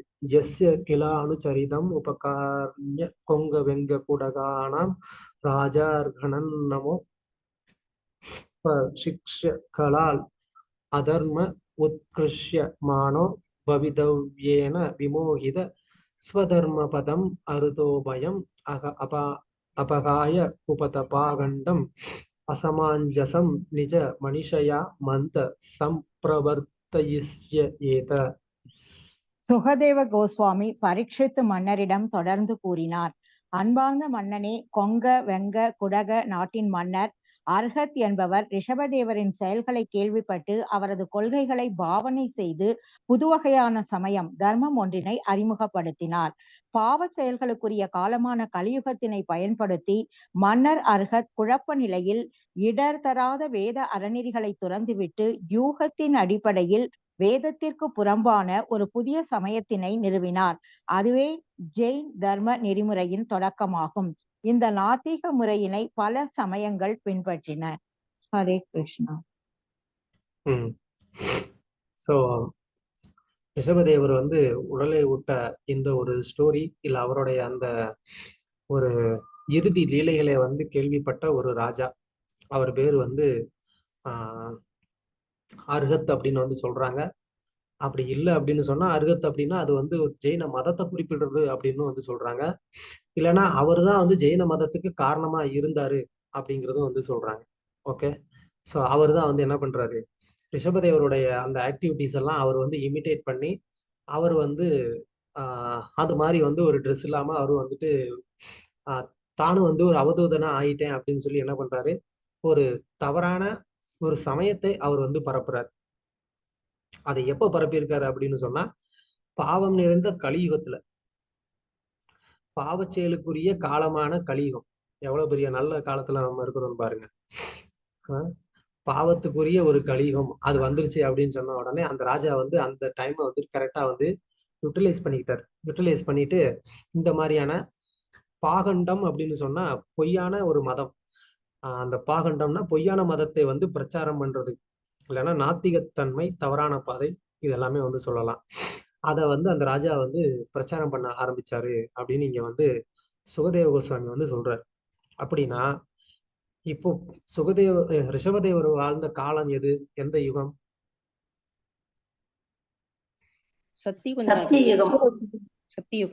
சத்தியுகம். இப்போ இந்த மன்னன் அர்ஹத் வாழ்ந்த யுகம் எது? கலியுகம். ஓகே, சுகதேவர் வந்து கலியுகத்துல தான் வந்தார் இல்லையா? சுகதேவர் கலியுகத்துல வந்தாரா?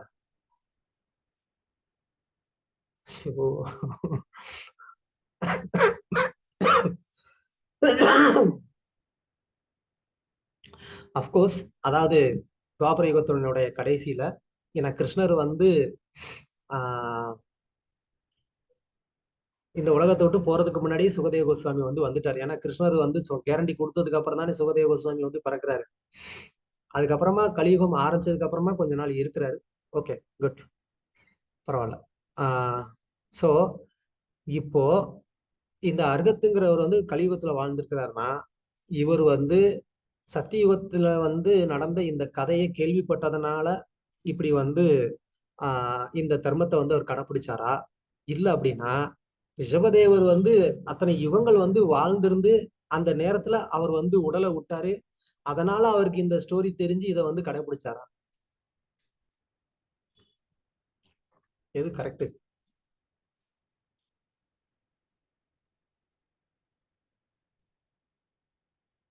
அவர் அத்தனை யுகங்கள் ரிஷபதேவரோட ஸ்டோரி தெரிஞ்சு அறநெறிகளை விட்டுட்டு அவரோட செயல்களை மட்டும் வச்சு அவர் இது பண்ணினாரு பிரபு. அர்கத் அப்படியா? வேற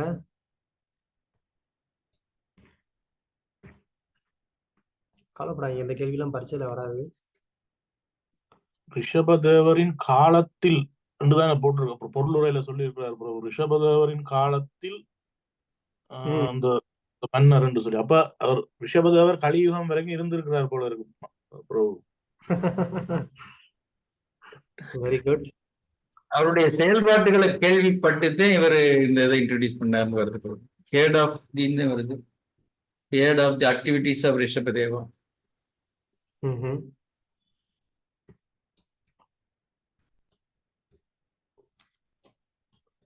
ஜெயின் ரிலிஜியன் அவ்வளவு முன்னாடியே வந்ததான்னு ஆச்சரியமா இருக்கு.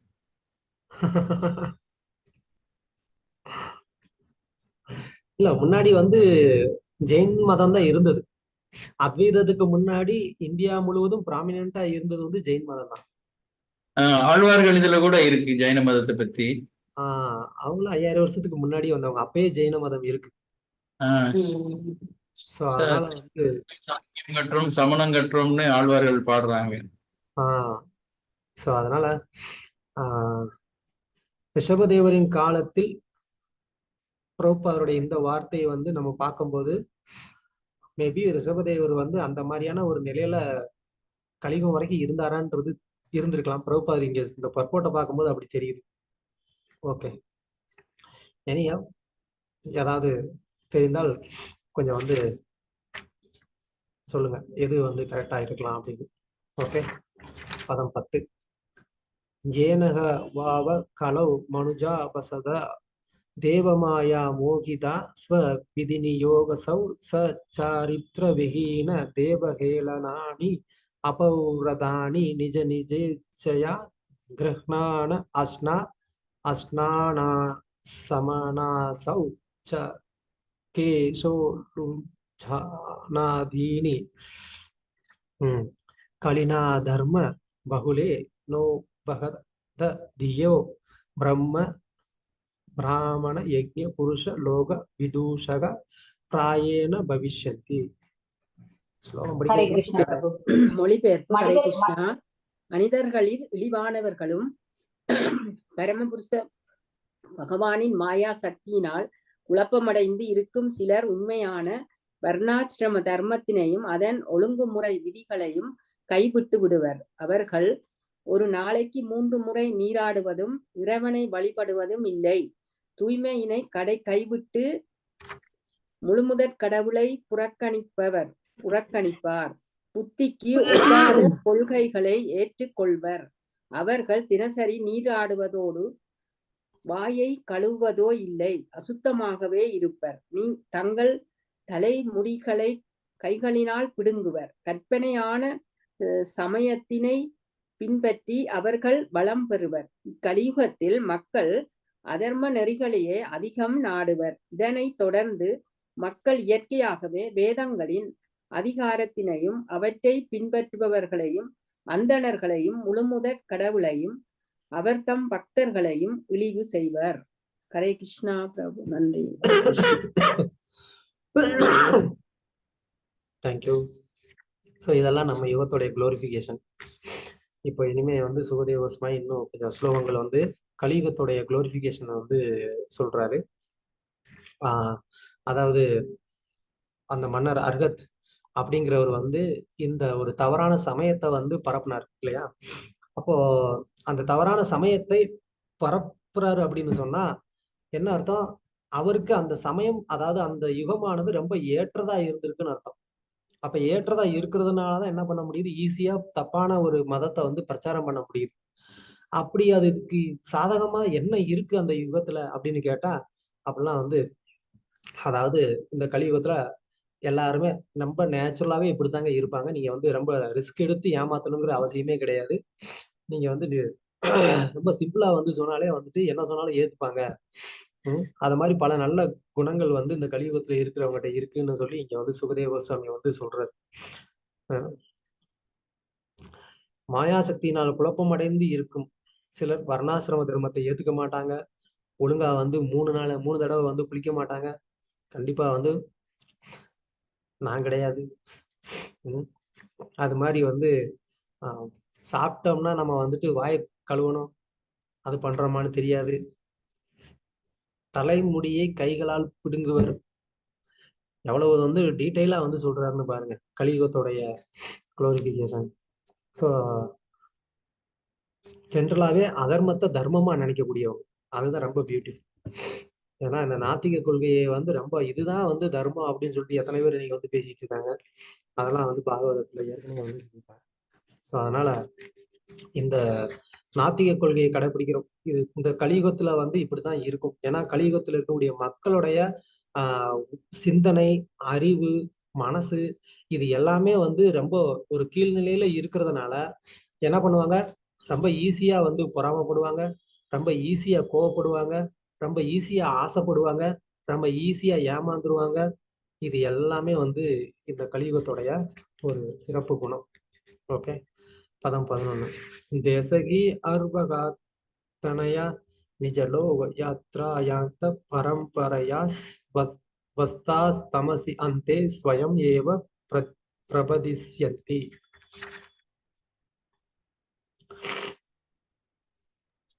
தாழ்ந்த மனிதர்கள் அவர்களது அறியாமையினால் வேத நெறிகளுக்கு புறம்பான சமய முறையினை அறிமுகப்படுத்துகின்றனர். தங்களது மன யோகத்தினை பின்பற்றி வாழ்வில் இருண்ட பகுதியில் அவர்கள் தாமாகவே வீழ்கின்றனர். ஹரே கிருஷ்ணா. நீங்க இன்டர்நெட்ல பாத்தீங்க அப்படின்னு சொன்னா ஒரு வீடியோ நான் ரொம்ப நாளைக்கு முன்னாடி பார்த்தேன். அதுல வந்து பாத்தீங்கன்னா around the world 83 believe or faith அப்படின்னு சொல்லி ஒரு வீடியோ. அரவுண்ட் த வேர்ல்டு அப்படின்னா உலகம் முழுக்க வந்து ஒருத்தர் வந்து டிராவல் பண்ணி உலகத்துல பல இடங்கள்ல வந்து இருக்கக்கூடிய பலவிதமான நம்பிக்கைகளை வந்து அந்த ஆள் அங்கங்க போய் வந்து வீடியோ எடுத்து போட்டிருந்தாரு. அதுல வந்து பாத்தீங்க அப்படின்னு சொன்னா ஐ திங்க் கொரியா அப்படின்னு நினைக்கிறேன்,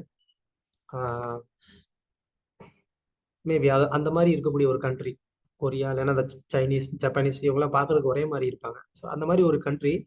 அங்க வந்து பாத்தீங்க அப்படின்னு சொன்னா ஒரு ரிலிஜியன் இருக்கு. அந்த ரிலிஜியனுக்கு பேர் வந்து கடாய் அப்படின்னு சொல்லி பேர். கடாய் அப்படின்னு சொன்னா வந்து காய்கறி வதக்குற கடாய்ன்னு நினைச்சிடாதீங்க. அது இங்கிலீஷ்ல வேர்டு. கடாய் அப்படின்னு சொன்னா ஒரே ஒரு கண்ணு. அவங்க அந்த கோயிலுக்கு நீங்க போனீங்கன்னா பெரிய கோயிலா வச்சிருப்பாங்க, பிரம்மாண்டமான ஒரு கர்ப்பகிரகம் இருக்கும். அதுல வந்து பாத்தீங்கன்னா ஒரு பிரமிடு சென்டர்ல, அந்த கர்ப்பகிரகத்துல வந்து ஒரு பிரமிடு இருக்கும். அந்த பிரமிடுல சென்டர்ல வந்து ஒரு கண்ணு தான் இருக்கும். அதுதான் அவங்களுடைய அல்டிமேட் ட்ரூத். அதுதான் அவங்களுடைய வொர்ஷிப்பபிள் டெய்டி. அந்த ஒரே ஒரு கண்ணு இருக்கிறது. அது அவங்களுடைய ஒரு சித்தாந்தம். இது எதனால எதனால அதை வொர்ஷிப் பண்றாங்க, அதனால அவங்க என்ன வந்து ஒரு இலக்கை அடைகிறாங்க, அதெல்லாம் அவங்களுடைய ஒரு கற்பனை. இந்த வழிபாடே ஒரு கற்பனை தான் இல்லையா? அது மட்டும் இல்லாம இன்னொரு ஒரு கண்ட்ரி அதுல வந்து பாத்தீங்க அப்படின்னு சொன்னா, எப்படி இங்க நம்ம ஊர்ல எல்லாம் வந்து இந்த ஊர் தெய்வங்களுக்கெல்லாம் வந்துட்டு மது ஆஃபர் பண்ணுவாங்க இல்லையா? கருப்பசாமி, சுடலமாடசாமி, இந்த மாதிரி ஐயனார், அதுக்கெல்லாம் வந்து பாத்தீங்கன்னா வந்து மது ஆஃபர் பண்ணுவாங்க. அது மாதிரி வந்து ஃபாரின்ல ஒரு கண்ட்ரில வந்து ரொம்ப நாளைக்கு முன்னாடி பார்த்தனால நாடுலாம் மறந்துட்டேன். ஸோ அங்க வந்து ஒரு மைன், அதாவது வந்து ஒரு சுரங்கம் இருக்கு. அந்த சுரங்கத்துக்குள்ள பாத்தீங்கன்னா ஒரு பிரம்மாண்டமான ஒரு ராட்சசன் மாதிரி, ஒரு ராட்சசனுடைய ஒரு விக்கிரகம், விக்கிரகம் சொல்லக்கூடாது, சிலை. ஒரு பிரம்மாண்டமான ஒரு ராட்சசனுடைய ஒரு சிலை. அந்த ராட்சசனுக்கு வந்து தினமும் வந்து இவங்க போய் என்ன பண்ணுவாங்க, போய் மது ஆஃபர் பண்ணிட்டு அப்படியே அங்கேயே உட்காந்து சரக்கு அடிச்சுட்டு அவங்க வந்து வந்துருவாங்க. அது வந்து ஒரு ஃபெய்த் அவங்களுக்கு. இந்த மாதிரி இன்னும் என்னென்னமோ வந்து இருக்கும். இன்னொரு ஆஸ்திரேலியால ஒரு பிரிவினர், அந்த ஆஸ்திரேலியால ஒரு பிரிவினர்கள் என்ன பண்ணுவாங்க, காட்டு விலங்குகளுடைய டிஃப்ரெண்டான சில திங்ஸ் எல்லாம் எடுத்துப்பாங்க. எப்படி நம்மளுடைய நாட்டுல வந்துட்டு இந்த நரிக்குறவர்கள் இருப்பாங்க, அவங்க வந்து என்ன பண்ணுவாங்க, புலி நகம், பல்லு, இந்த மாதிரி சில விலங்குகளுடைய சில அந்த வஸ்துக்களை எடுத்து வச்சுட்டு என்ன பண்ணுவாங்க, அதை வந்து ஒர்ஷிப் பண்ணுவாங்க. ஸோ அந்த மாதிரி இப்படி எக்கச்சக்கமான வந்து மூட நம்பிக்கைகள் ஏதோ நம்ம ஊர்ல தான் இருக்குன்னு நினைச்சுக்காதீங்க. உலகம் முழுக்க கண்டமானைக்கு பரவி இருக்கு. உலகத்துல நீங்க எந்த நாட்டுக்கு போனீங்கன்னாலும் இப்படி வந்து ஒரு மூட நம்பிக்கை எல்லாம் உலகம் முழுக்க இருக்கு. அந்த மாதிரி ஆளுங்க வந்து என்ன பண்றாங்க, தன்னை பின்பற்றுறவர்களையும் வந்துட்டு நரகத்துக்கு கூட்டிட்டு போய் அவங்களும் வந்து நரகத்துக்கு போயிடுறாங்க. பதம் 12. அயம் அவதரோ ரஜசோ பப்ளுத கைவல்ய யோகோ சிக்ஷனார்த்த. மொழிபெயர்ப்படியே. மொழிபெயர்ப்பு. இக்கலியுகத்தில் மக்கள் ரஜோகுணம் தமோ குணங்களினால் ஆக்கிரமிக்கப்பட்டிருக்கின்றனர். இவர்களை மாயையின் பிடியிலிருந்து மீட்பதற்காகவே ரிஷபதேவன் பிறந்தார். சோ கலியுகத்துல வந்து 2 குணம் தான், தமோ குணமும் ரஜோ குணம் தான். சத்துவ குணமே வந்து கிடையாது. அதனாலதான் பிரபுபாதர் வந்து அடிக்கடி வந்து சொல்லுவாரு, அட்லீஸ்ட் நம்ம வந்து நம்ம கோயிலுக்கு வர்றவங்கள ஒரு சத்துவ குணத்தோடைய நிலைக்காவது நம்ம வந்து உயர்த்தணும் அப்படின்னு சொல்லி. அது இல்லாம தான் வந்துட்டு எங்கேயுமே எல்லா இடத்துலயுமே வந்து போட்டி, பொறாமை, சண்டை, பாலிடிக்ஸ், எப்பப்பா கேஸ் எல்லாம் கூட போட்டுடுறாங்க. இந்த மாதிரிலாம் வந்து நிலைமை வந்து இருக்கு.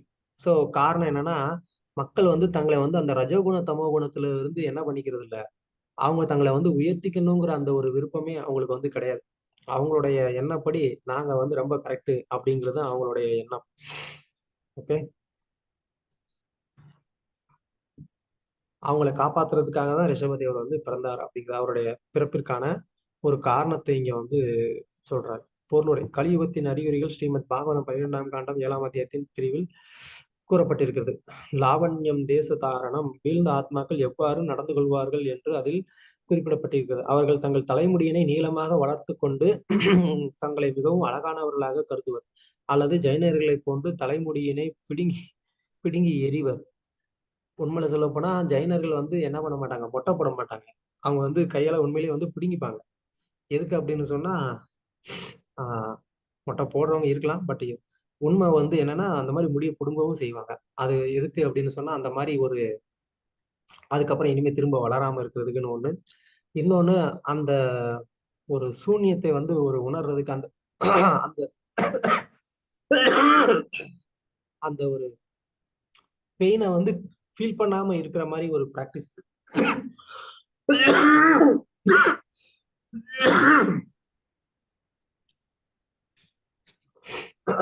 அசுத்தமானவர்களாகவும் வாயினை கழுவாதவர்களாகவும் இருப்பர்.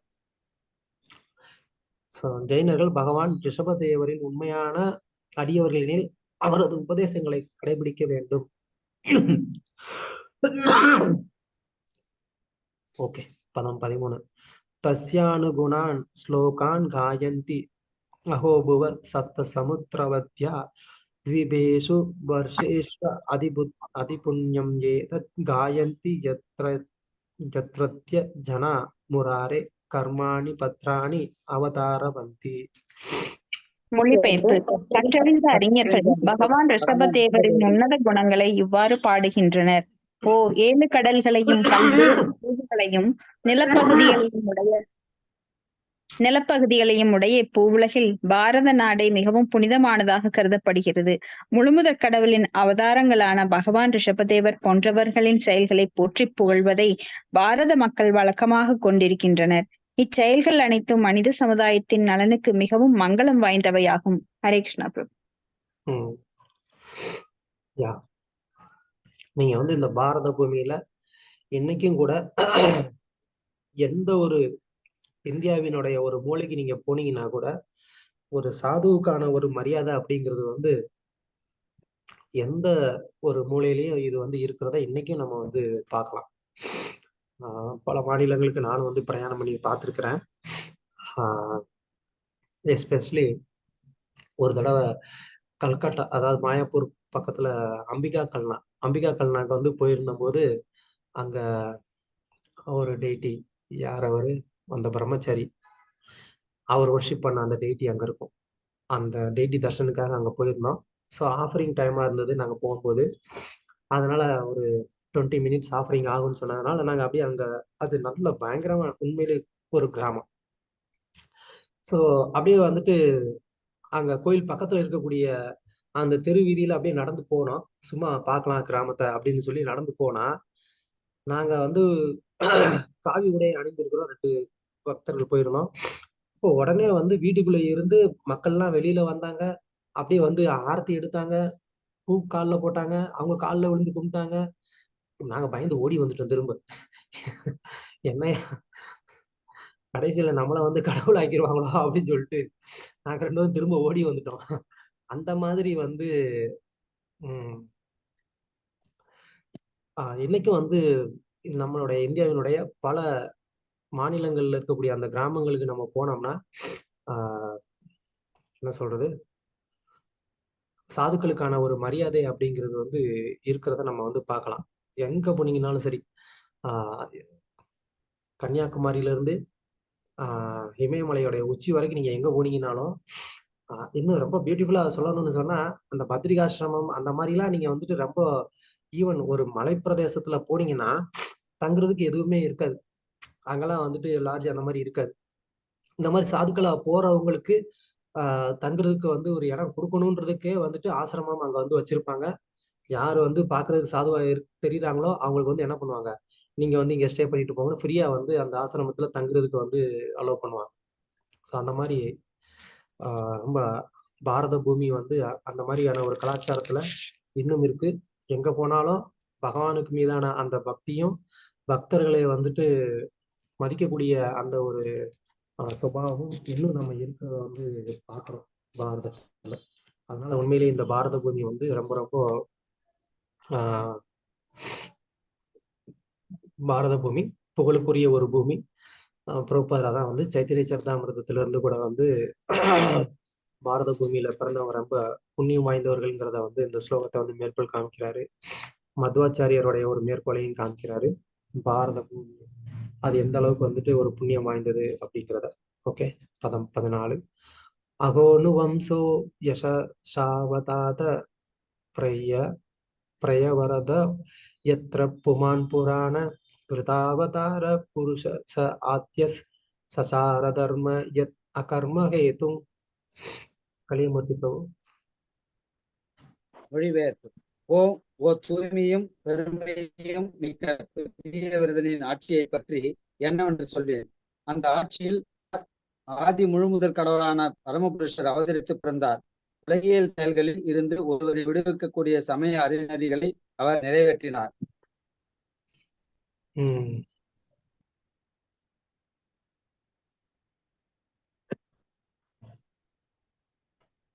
கலிமூர்த்தி ப்ரோ, நீங்க ஹேண்ட் ரைஸ் பண்ணிருந்தீங்க இருக்கு. குஜராத்ல கூட நான் கேள்விப்பட்டிருக்கேன் ப்ரோ. ஆச்சாரி சன்னியாசிகள்லாம் வந்து இப்போ கொஞ்ச நாளுக்கு முன்னாடி வரைக்கும் போனோம், அவங்க வீட்டுக்குள்ள கூப்பிட்டு அவங்களுக்கு பாத பூஜை பண்ணி அவங்க சாப்பிடக்குள்ள சாமரம் வீசி அவங்களுக்கு வந்து ஆரத்தி எல்லாம் எடுத்துக்கிட்டு அவங்க சாப்பிட்டுட்டே இருப்பாங்க, இவங்க ஆரத்தி பண்ணிக்கிட்டே இருப்பாங்க. அது அவங்க மகாராஜ் ஒரு லெக்சர்ல வந்து சொன்னாரு. அந்த வழக்கம் சொன்னாரு. கேட்கறதுக்கே இனிமையா இருக்கு பிரபு. பிரபு கேட்கறதுக்கே இனிமையா இருக்கு. அது எந்த ஊர்ல கேட்டு சொல்லுங்க. கேட்கறதுக்கு மட்டும் இல்ல பிரபு, நேர்ல அனுபவிக்கிறதுக்கு இனிமையா தான் இருக்கும். குஜராத்ல இன்னைக்கு ஒரு சில இடத்துல குஜராத்ல தமிழ்நாட்டிலே நடக்குது. தமிழ்நாடு மேலோட்டமா பாக்குறதுக்கு மோசமான பூமியா இருக்கு. அடியேன் கடந்த 15 வருடங்களுக்கு முன்னால கொஞ்சம் பக்தர்களோட தமிழகத்துடைய தென்பகுதியில் இருக்கக்கூடிய திருக்குறுங்குடி என்று சொல்லக்கூடிய தட்சிண ஸ்ரீரங்கத்துக்கு யாத்திரை போனோம். வேலூரில் உள்ள எல்லா பக்தர்களையும் அழைத்து கொண்டு ஒரு 20 வருடங்களுக்கு முன்னால அங்க போனோம். அங்க சென்று பகல் ஃபுல்லா எக்கச்சக்க உபன்யாசங்கள். தமிழ்நாட்டில் பொதுவாக ஜாதி முறைகள், ஜாதி கொடுமைகள் அதிகமாக இருப்பதாக நம்ம வந்து பேசுறோம். ஆனா அங்க வந்து ஒரு வைஷ்ணவர், ஒரு ஸ்ரீ வைஷ்ணவர், பாரம்பரியமாக ஆச்சாரிய குடும்பத்தில் தோன்றியவர். அவர் என்ன இந்த பகல் நாங்கள் செய்த நிகழ்ச்சிகள் எல்லாம் பார்த்துட்டு அவங்க வீட்டில் மத்தியானம் பிரசாதம், நான் மீண்டும் அங்கே உபன்யாசம் பண்ணேன். அங்கே உள்ள அந்த அந்த பெரியவர் அந்த அந்த இல்லத்திலேயே மிகப்பெரியவர், வயதானவர். அவர் எனக்கு வந்து நான் வகுப்பு முடிக்கிற வரைக்கும் எனக்கு சாமரம் வீசினார், அவரும் அவருடைய மனைவியும். பொதுவாக நம்ம இஸ்கான்ல என்ன நினைக்கிறோம்னா ஸ்ரீ வைஷ்ணவத்தில் ஜாதி பார்ப்பார்கள் அப்படிங்கிறது இருக்கலாம் பெரும்பான்மையாக. அன்றைய அனுபவம் அது வேற. அந்த பெரியவர்கள் முழுக்க முழுக்க எனக்கு சாமரம் வீசினார்கள். அன்னைக்கு பாக்கியமாக என்னுடைய சொந்த அன்னையும் அந்த நிகழ்ச்சியில கலந்து கொண்டிருந்தார்கள். நான் யோசிச்சு பார்த்தேன், ஜாதி அடிப்படையில அதே மாவட்டத்தில் பிறந்த நான் வந்து எந்த ஒரு ஜாதியை சார்ந்தவன், இன்னைக்கு இஸ்கான்ஸ்ல புரோபாத சேவை செய்ததுனால எந்த ஒரு உயர்நிலை இருக்கு அப்படின்னு யோசிச்சு பார்த்தேன். இது ரொம்ப முக்கியமான ஒரு விஷயம். அப்புறம் இந்த விஷயத்த வந்து இன்னொரு சூக்ஷ்மமான விஷயம் இருக்கு. இந்த விஷயத்தை என்னுடைய ஆன்மீக குருவுக்கு டாக்டர் பக்தியாஸ் மகாராஜ் அவர்களுக்கு கடிதம் எழுதணும். அந்த காலத்தில் இமெயில் பண்ணேன். இந்த அளவுக்கு சில புரோபாதத்தை செய்யக்கூடிய பக்தர்களுக்கு இந்தியாவில் உள்ள பாரம்பரிய குடும்பங்கள்ல வந்து உண்மையான மதிப்பு வந்து கிடைக்கின்றது. இது புரோபாதக்கும் அவங்களுக்கு உள்ள பெருமை நாங்க. இப்போ அவர் மற்றொரு சூக்ஷ்மமான விஷயத்த சொன்னார், மகிழ்ச்சிகரமான விஷயம், உனக்கு இந்த அளவுக்கு அங்கே மதிப்பு கொடுக்கப்பட்டது அப்படின்னு. ஆனால் நீ அந்த மதிப்பை வந்து ஏற்றுக்கூடாது, அவ்வளவு பெரியவர்கிட்ட நீ ஏற்றுக்கொண்டு கூடாது அப்படின்னு சொல்றாரு. அதுக்கப்புறம் எனக்கு முத்தியில உரைச்சது. அப்கோர்ஸ் திருமால் கோவிந்த பிரபு ரொம்ப ஒரு அற்புதமான காரியத்தை வந்து பண்ணார். ஒரு 6 மாதங்கள், 1 வருடம் தமிழகம் முழுவதும் தனியாக ஆரம்பிச்சு தன்னந்தனியாக நடந்து சென்றார். இந்தியாவில் பொருத்தமான விஷயம் இது, தேவருடைய கரைக்கு பொருத்தமான விஷயம், பொருத்தமான விஷயம். நன்றி. நான் என்னுடைய அனுபவத்தை வந்து பகிர்ந்து கொண்டேன், என்னுடைய தவறையும் வந்து பகிர்ந்து கொண்டேன். Okay, thank you very much. அனைத்து பக்தர்களும் மிக்க நன்றி. பொறுமையாக வந்து அடியனுடைய ஏதோ பேசுனதை கேட்டுக்கிட்டதுக்கு. இன்னும் ஒரு 4 ஸ்லோகங்கள் மீதம் இருக்கு. அது வந்து போனஸா உங்களுக்கு நீங்களே படிச்சுக்கணும்னு சொல்லி நான் வந்து கொடுக்குறேன். இல்ல ப்ரோ, நீங்க கண்டினியூ பண்ணுங்க. நீங்க படிக்கணும், படிங்க, நான் உட்காந்துருக்கேன், எனக்கும் இல்லை. இல்ல ப்ரோ, நோ ப்ராப்ளம், நீங்க ஸ்டார்ட் பண்ணுங்க. ப்ரோ வந்து உங்க கூட கொஞ்சம் வந்து பேசணும்னு விருப்பப்படுறாங்க, அதனாலதான் வந்து ப்ரோ நீங்க ஜாயின் பண்ணியிருக்காங்க. ஸோ ப்ரோ என்ன சொல்றாங்க நம்ம எல்லாரும் கேட்கலாம். எஸ் ப்ரோ, நீங்க கண்டினியூ பண்ணுங்க ப்ரோ. சரி.